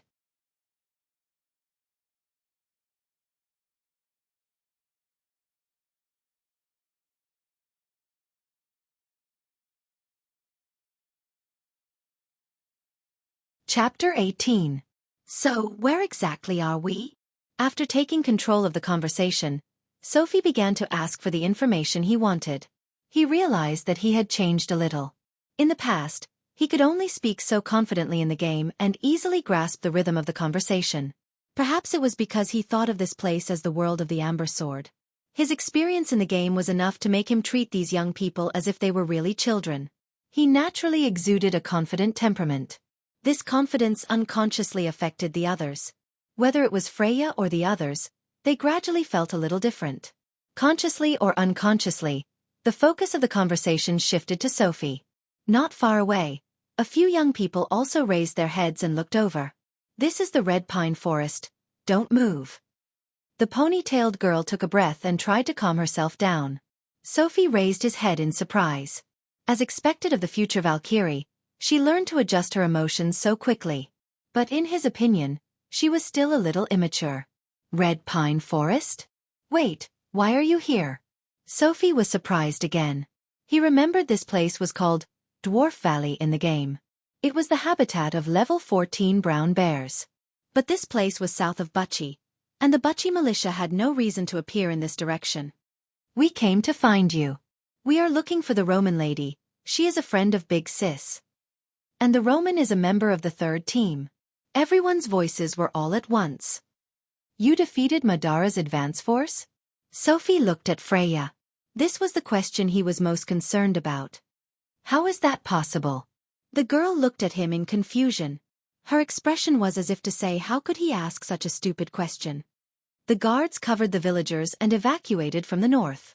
We were separated from everyone. And there were more and more monsters on the road, so we could only go south. Besides, I was worried about the Roman. So that's why you came here. Sophie felt her heart sink. The girl nodded her head naturally, her long ponytail bobbing up and down. Freya immediately felt a little strange. This young man wasn't Captain Martin, so why did she have a feeling that she was inferior in front of him? Sophie couldn't help but smack her forehead. She didn't know if she should say that these youngsters were naive or ignorant. They couldn't even protect themselves, yet they still wanted to save others. No, perhaps it should be said that he was kind-hearted. However, there was no need for unnecessary kindness on the battlefield. That would only harm oneself. Sophie fell silent. In fact, she could not help but vomit blood in her heart. He set fire to his grandfather's house to warn the village, but he didn't expect that history would follow its original path. No, it would repeat itself. Lord Marcia, what kind of joke are you trying to pull? What kind of joke is this? He sighed in his heart.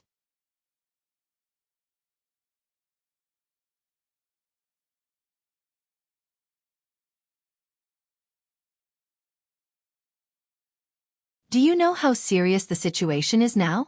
Then the young man exhaled, trying to make himself look less uncomfortable. To be honest, what he needed the most now was rest, but the current situation obviously didn't allow it. He looked at the others. Freya and the young militia were stunned. Only Roman winked playfully. The ponytailed girl asked, puzzled. Sophie coughed twice weakly and asked, what are you going to do next? If I'm not wrong, Madara's undead must have controlled the path, right? The surroundings quieted down. How did you know? Freya was slightly stunned and looked at him in surprise. Of course I know, not only do I know, I've experienced it myself. Sophie answered in his heart. But the shocked gazes around him still made him feel a little proud. It was good to be a prophet. But this little pride couldn't hide the worry in his heart. Madara's attack in April was swift and comprehensive. He had to build a more comprehensive plan to protect himself. And these young people. The enemy Buchi was facing was the flank of Madara's army, and the commander of that army was the famous Black Lord, Xianxia. Although he was still a young man in his early 20s, it was from this war that this future general gradually showed his talent. But what did he have? At this moment in history, he was just a nameless person. But Sophie understood that the only advantage he had now was his foresight. Indeed, this advantage could save his life in the following series of encounters, but he had to grasp the opportunity well. He only had two chances. One was to pass through the relatively safe valley of sharp stones. He remembered clearly that it would only be on the 17th day when Xianxia's deputy Cyclops, Tarkus, would control this area. But the distance was too far, and he was worried that he wouldn't be able to break through before the enemy completed the encirclement. Unless there were horses. But where was he to find horses for 10 men? So there was only one way left, and that was to break through the River of Daggers before the two squadrons led by Ghoul Weezer and White Knight Ebden surrounded him.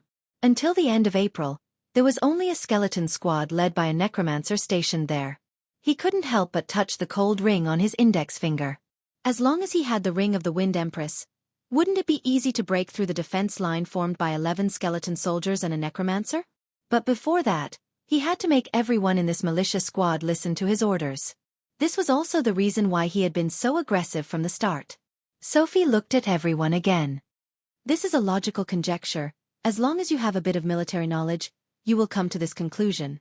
Sealing off the main road is to cut off communication and open up a path for your army. The next step is to use Buchi as the center to eliminate the remnants of Erwin's forces.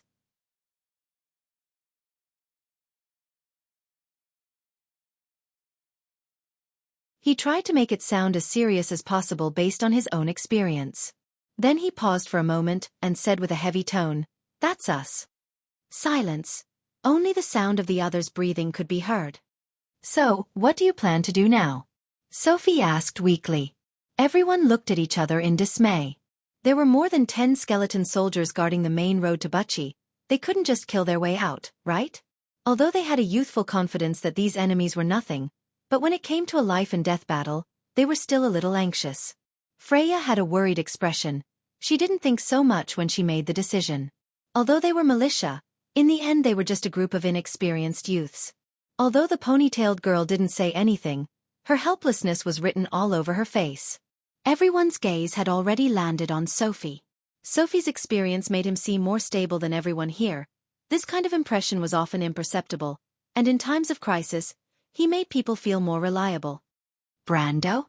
Roman also asked. Sophie turned his head, and used a faint smile to signal her to be at ease. "We have to prepare for the worst." Then he turned his head to look at these people, intending to dispel their naivety. This wasn't the first time he did this. In the guild, the newbies who went to the battlefield for the first time always had an optimistic attitude, and once they suffered a blow, they would fall into a state of helplessness, so they would quickly crumble in front of an experienced team.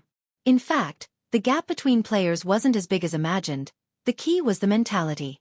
And these old players were responsible for giving the newbies a heads-up beforehand. "Prepare for the worst?"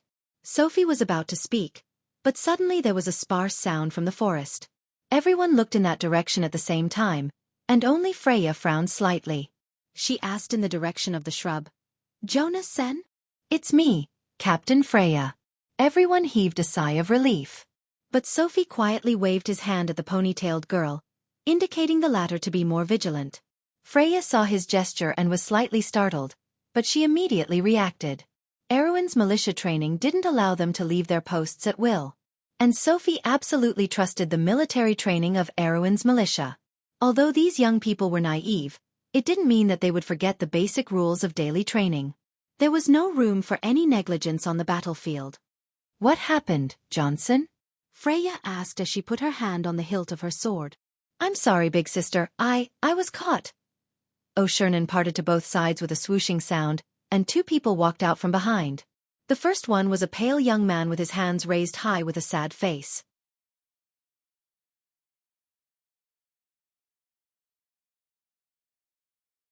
And a lich followed closely behind, pointing at the back of the young man's head with its fingertips, while looking at the others with the flickering green flames in its eye sockets. "Hee, I caught a group of little mice." Everyone was stunned. "Johnson! How could you?" Then there was a sound of disbelief. Note: Unyielding, the first awakened ability is called the Bloodline ability. It's not something every character has, or rather, the protagonist doesn't realize it. There are 2 main abilities of Unyielding. First, Stubbornness. It ignores all physical attacks during the duration, unless the person is beheaded or the heart is damaged. Also, Willpower is increased to 10 ounces. This will cause the creature to be able to stay awake for 5 minutes after being fatally injured, even if it stops breathing. Second, Self-Healing. It strengthens the body's self-recovery ability. But this ability only works after the injury is stable.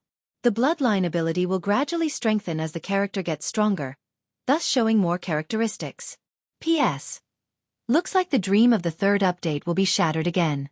Also, I noticed that many brothers don't read the notifications, because the effect of the noon update isn't good. So the normal update will be at 12 a.m. and 6 p.m.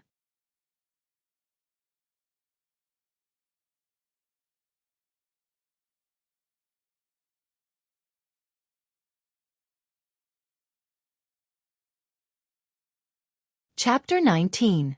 Johnson! How could you? The young militiamen glared at their companions. The young man who was controlled by the lich's hand was pale and trembling. Shame and fear made him lower his head. But he didn't want to die, right? Freya felt that her heart was about to stop. She subconsciously pulled out her sword. But the lich immediately dispelled her thoughts.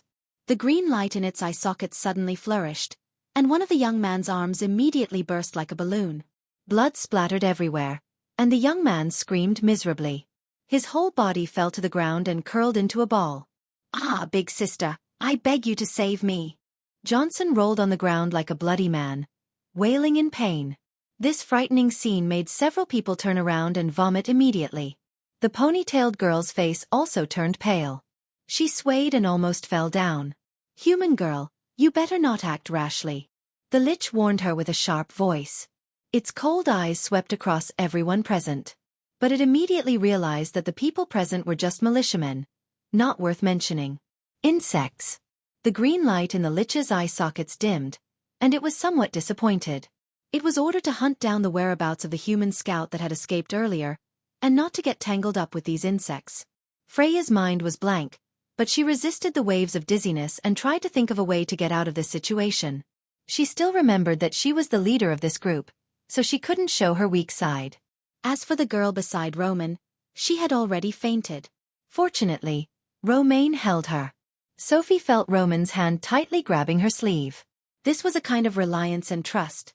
Previously, he also held the ponytailed girl from behind to prevent her from falling, but the latter's strength was beyond his expectations. But no matter what, he knew that she needed some comfort at this time. Otherwise she might collapse first. As a girl who lived in a peaceful era, it was difficult for her to accept such a cruel scene. Fortunately, Erewhon was a war-torn country, and most of the young people here had this kind of awareness. "Freya," Sophie said weakly. The young girl was slightly startled and immediately woke up. She took a deep breath and calmed down with Sophie's help. Sophie could not help but nod in admiration when she saw that her fingers had become much gentler on the sword hilt. This kind of performance could be considered outstanding. Ordinary people rarely could calm down at the edge of life and death. He didn't know why he didn't seem nervous at all. It was as if his mind had become as calm as water after his transmigration and the test of life and death. But no matter what, at least it was a good thing. He continued to ask in an almost inaudible voice, "Do you still remember what I said before about preparing for the worst?" Freya was stunned for a moment and nodded slightly.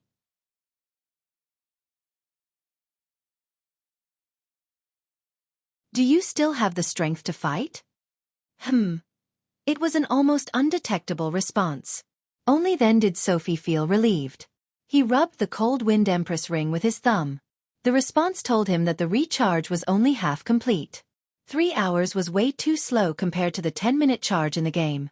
But fortunately, half of the energy was enough.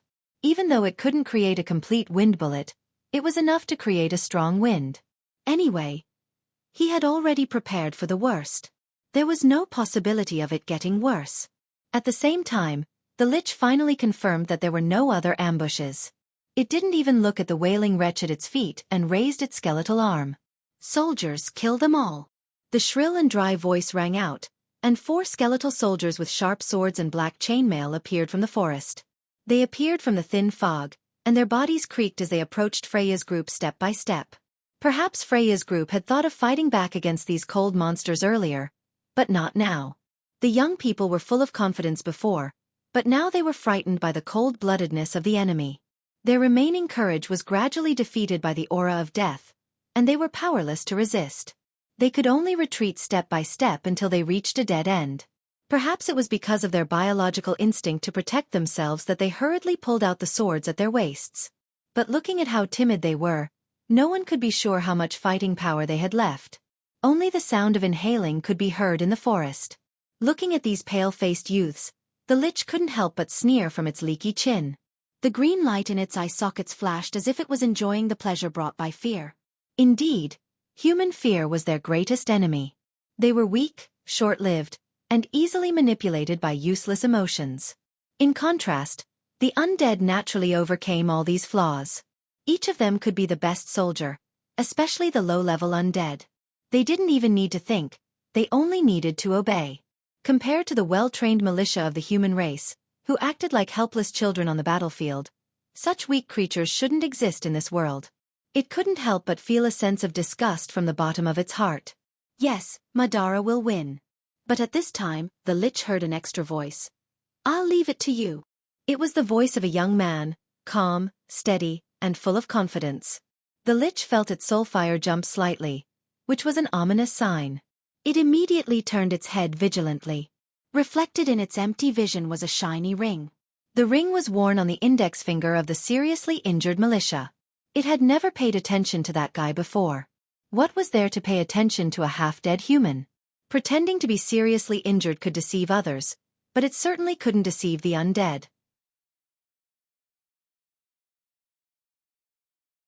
These cold-blooded monsters that crawled out of their graves could look directly at the soul fire of a living creature.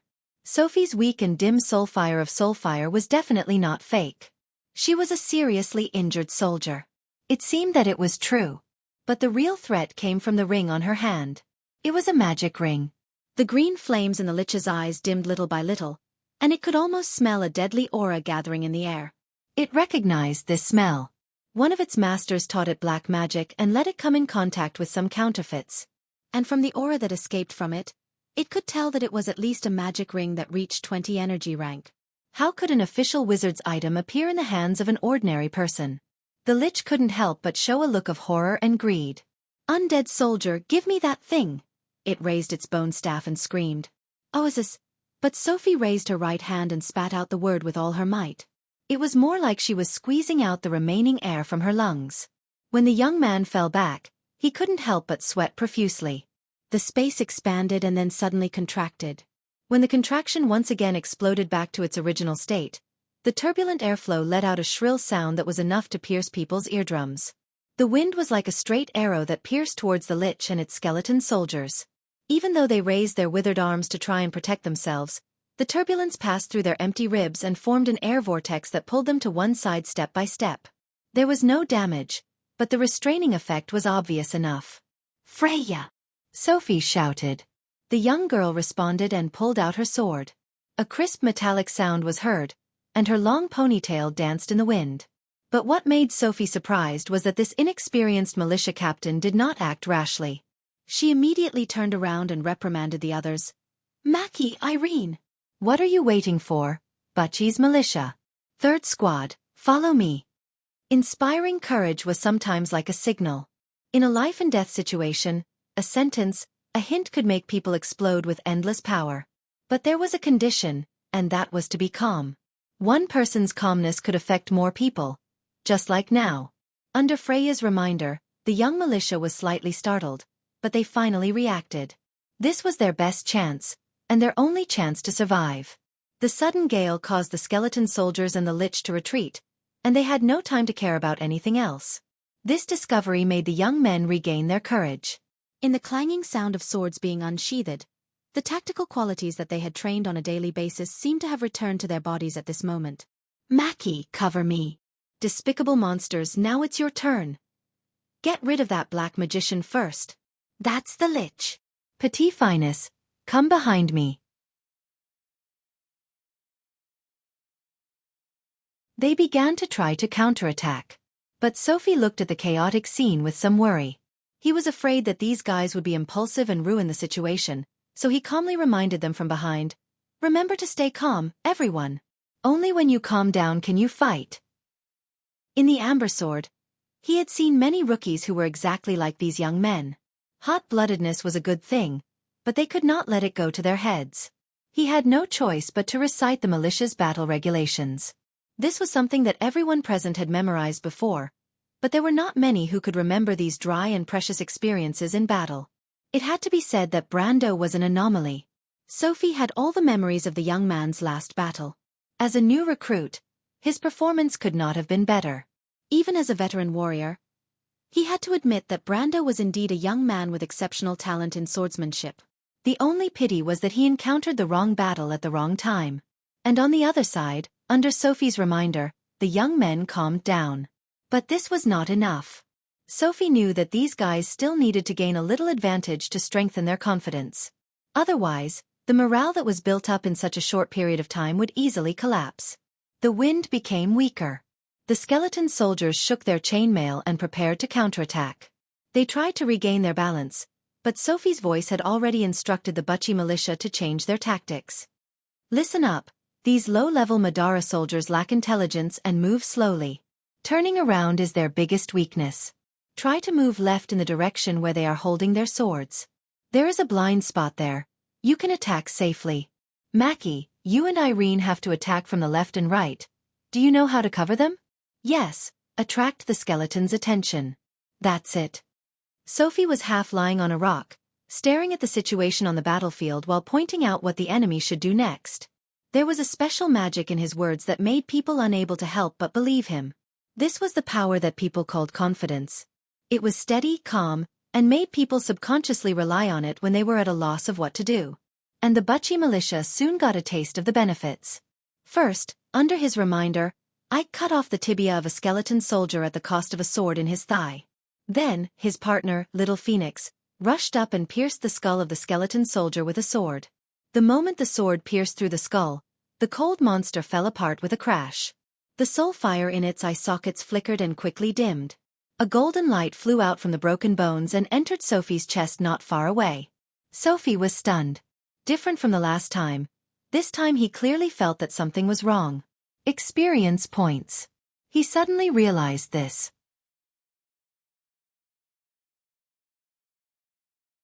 But before he had the time to verify this, he heard the young militia shouting excitedly after defeating the enemy. "Oh my God, I did it! I could not believe it!" He pressed on his bleeding wound and shouted, "Brando, how did you know this?" Sophie smiled slightly. These experiences were summed up by him and his companions in the game. Even the most insignificant of them was filled with profound lessons because all of them were precious knowledge that had been tempered through thousands of battles and deaths. Brando also learned some similar knowledge in the militia training, but in Sophie's eyes, it was too superficial, too superficial. If that knowledge could increase his combat power by 10% when he faced the skeleton soldiers, then his own should increase by 50% or even more.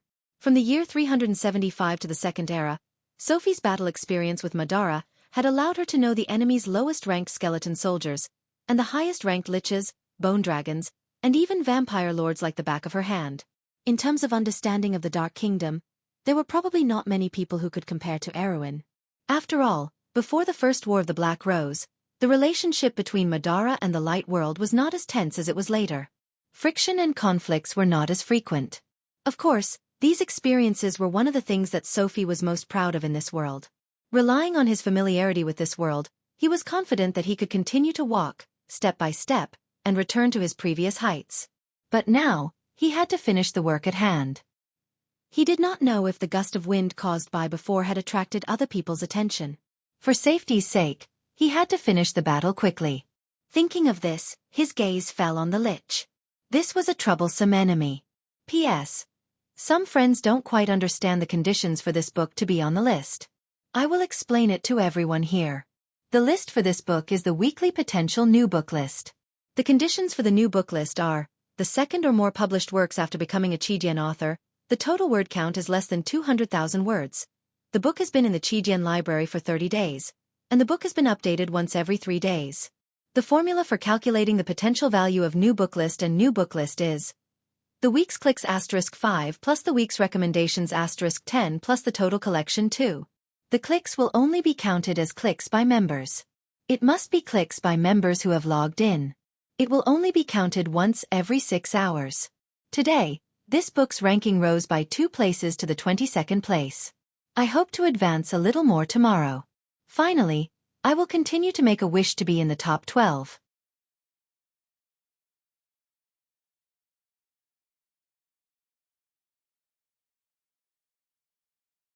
Chapter 20. Lesser Liches were good at 2 spells, Veil of Darkness and Decay. These 2 spells were both black magic with the element of evil. In the game, dark magic was brought to the land by the Myurnas. The Myurnas were servants of the Dark Dragon. In the chaotic era before the beginning of the First Era, they lived on the frozen plateau north of Cruz. The Myurnas were good at using necromancy and dark witchcraft. Later on, these 2 spells, as well as all offensive spells other than elemental, nature, and holy magic were collectively known as dark magic. After the Holy War, the Flame King Gretel drove these dark creatures to the cold east. It was said that no one had seen them since then. However, the Myurnas definitely existed. In the Codex of Darkness, the Dark Lords who were exiled to Madara learned their dark witchcraft from these demons. However, Veil of Darkness was not really called dark magic because it was a support-type concealment spell. This spell happened to be able to cover the tracks of a small group of skeleton soldiers. Of course, it did not mean that they would completely disappear. One could imagine a camouflage spell that blended into a dark background. Yes, it did not cover sounds, smells, or anything other than vision, and it was limited to a certain distance. However, in the dark, this spell became the best cover for Madara's undead army. This was also the main reason why Madara's undead army often chose to move at night. As for decay, Freya and the others had already seen this terrifying dark magic from Jonathan.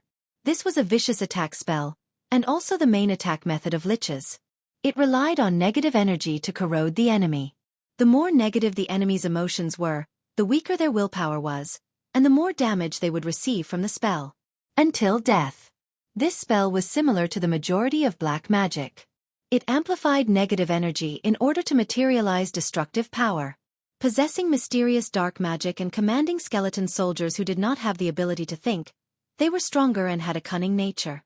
It seemed that liches were an enemy that was difficult to defeat. However, Sophie knew another secret.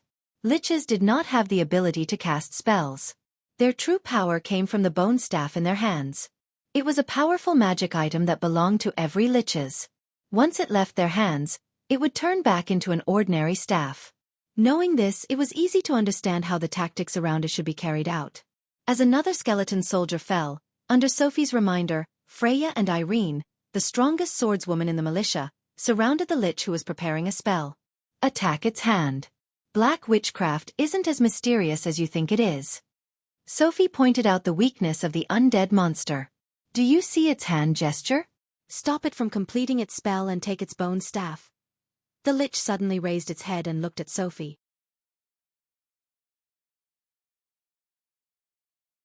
A ball of phosphorescent green flames flickered with resentment. Sophie choked and felt her throat go dry.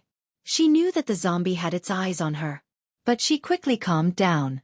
It was impossible for the zombie to bypass the militia and attack her. But being stared at by a lifeless cold monster was not a comfortable thing. Sophie had to stop and wait for Freya and Irene's attacks to take effect. The lich smiled eerily and shook its bone staff. The darkness around it swayed like ripples and drowned it. When Irene's long sword pierced through the air, it only pierced through the air. The undead monster's original position was now empty. The young man was slightly stunned. Sophie's expression did not change. She was too familiar with the tricks of these guys. Irene, it's on your left. Irene did not react for a moment. But Freya, who caught up from behind, had already swung her sword. The sword drew a straight silver line in the dim environment. Just as it was about to reach the position that Sophie pointed out, the lich had already staggered back. Everyone saw the shadow that was retreating like flowing water. Human, who are you? You're not a militia. A sharp voice burst out from the shadow. The lich seemed to be flustered and exasperated. Indeed, it was impossible for a militia to know so much. Some of what Sophie said was only spread among the wizards in Madara. But Sophie did not answer, and Freya's second sword followed. The lich's eyes flashed with green light. It raised its bone staff and pushed the girl's sword away. The lich had 1.7 energy rank, and Freya's strength was probably not higher than Brando's. The ponytailed girl's attack was easily diverted to the side. She rushed forward a few steps before stopping. She immediately covered her left shoulder and frowned slightly. The arrow wound from before seemed to have split open again. Big sister, let Mackie do it, your injury. Irene saw this scene and could not help but shout as she blocked the lich's attack. Mackie and Petit Finus caught up from behind. Petit Finus, back off. But Freya held her sword horizontally in front of the lich and ordered sternly. But I'm also a militia. The lich shouted indignantly. Back off, do you hear me? Petit Finus was so angry that his neck turned red, but even so, he did not dare to disobey Freya's order. Freya had always been the leader of this group of youths. The girl was kind and had her own principles, and everyone was very respectful towards such a leader. Sophie shook her head at the back. The battlefield was not a place to argue. But the ponytailed girl's persistence made him feel good. Girls like her were rare in his world. All four of you, come at me together, he said from behind. Mr. Brando, you. Freya took a deep breath and could not help but look back. The young man lying on the rock, the Roman, was still standing beside him. He looked at her with an innocent expression and even winked at her.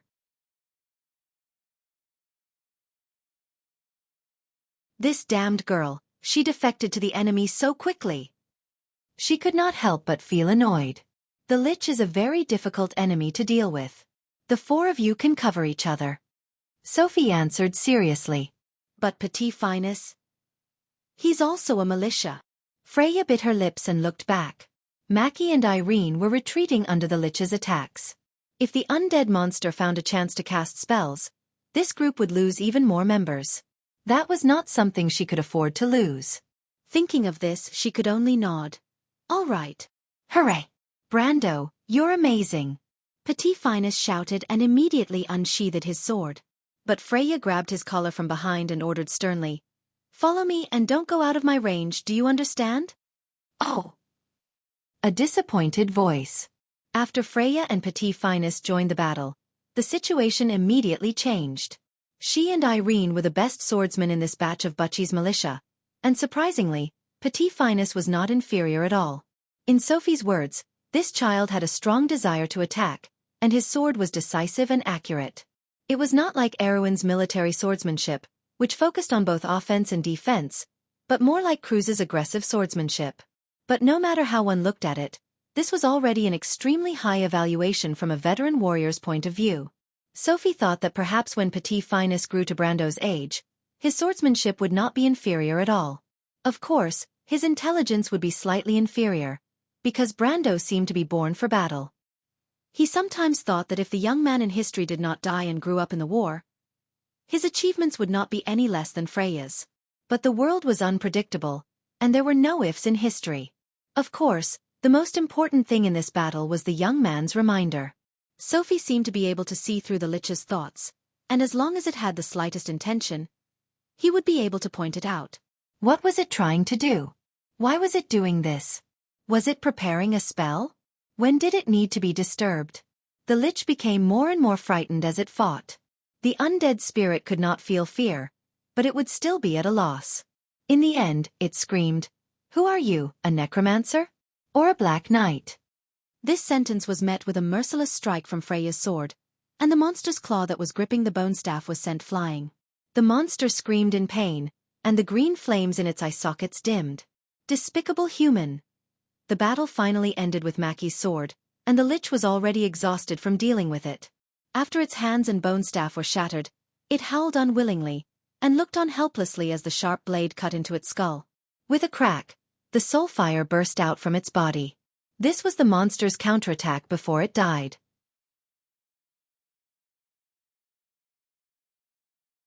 But with Sophie's reminder, only Irene, who was a little slower to dodge, suffered a little burn on her right hand. On the other side, the others also killed the remaining 2 skeletons at the cost of one of them being injured. When the forest returned to its calm state, only the wind could be heard rustling through the top of the forest. Everyone could not help but stop and look at each other. Including Freya, everyone was in disbelief. They actually won, facing 4 skeleton soldiers and a terrifying Lich. Mackie's sword first fell to the ground with a clang, and then it was a chain reaction for the others. Everyone could not help but hug each other, shouting and screaming, and some even cried to vent their feelings. After surviving a disaster, it really made people feel a little absent-minded. Sophie, on the other hand, calmed down. He looked up and saw 3 golden lights flying from the darkness into his chest. And no one around seemed to notice this detail. Even the Roman standing beside him was no exception. Romain let out a sigh of relief. Was he the only one who could see this? Sophie could not help but feel a little strange. He looked around, and subconsciously opened his character attributes. Just like when he was still in the Amber Sword, Sophie was always the first to check the gains and losses after a battle. Lines of green numbers immediately appeared on his retina. Strength 1. 1. Dexterity 2. 0. Vitality 1. 0. Intelligence 1. 1. Will 1. 3. Wisdom 1. 0. Absolute Strength 3. 5. Elemental Attribute, Unawakened, Brando, Human Male, Level 1, Strength System. Physical, Melee, Talent. Unyielding, XP. 4. Commoner Level 1, Militia Level 2, 6/10. HP, Weak, Near Death 10%, Bandaged, Recovers 1 HP per day. Profession, Idle Skill. 1 XP. Commoner Basic Knowledge, Level 1, Geographical Knowledge, Level 0, Local Knowledge. Level 1. Militia, Military Swordsmanship. Level 1. Fighting Skills. Level 1. Tactical Theory. Level 0. Military Organization. Level 0. The attributes that changed were strength and vitality, which meant that his physical fitness had improved from the militia training, leveling up. His absolute strength increased by 2.5 ounces, mainly from the Ring of the Wind Empress 1 dexterity increase, and the change in his physical fitness was secondary. In the end, he only obtained a total of 4 EXP from the 4 skeleton soldiers and the Lich. It was only half of the XP he deserved. Sophie thought for a moment, and finally came to a conclusion. The party penalty. This was simply ridiculous. How could there be such a thing in the real world? But as a gaming nerd, he did not have any professional knowledge to explain all of this. After all, compared to this, transmigration itself was a more ridiculous thing. Wasn't it? At first, he wanted to know how the party penalty was calculated, but he soon realized that it was futile because it had nothing to do with the game.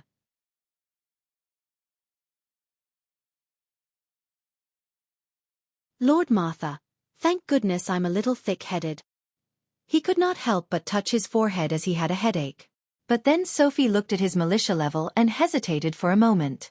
To be honest, he did not want to continue investing XP in this class. The militia was so useless that it did not need to be described with words, so much so that it was always called an NPC class. In his previous life, he never thought that there would be a day where he would waste XP on this class. And he even chose the talent, Unyielding. Martha above, there were too many talents that were suitable for a warrior, and Unyielding happened to be the worst one. This skill could allow him to survive a fatal physical attack, but he only had 5 minutes to make arrangements, unless he received a strong enough healing before then. But until now, he had not seen an item that was stronger than the bandage that could restore HP. After all, these things were everywhere in the game. But Sophie did not regret it too much. In any case, this skill saved his life. But the current situation was the same. The reality was that he could not find a way to switch to another class. And he urgently needed power, so the only way left was to walk the path of the militia to the end.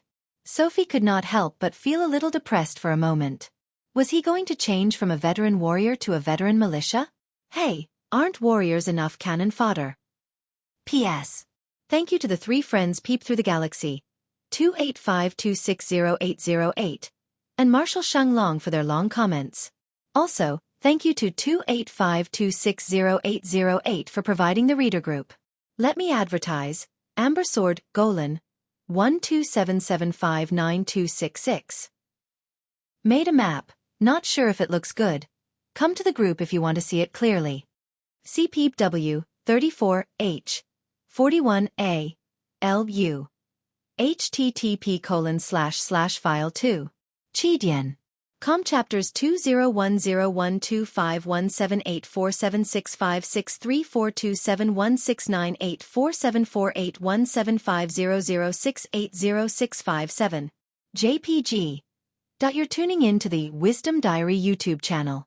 Don't forget to subscribe and join us on this journey to catch the most captivating stories.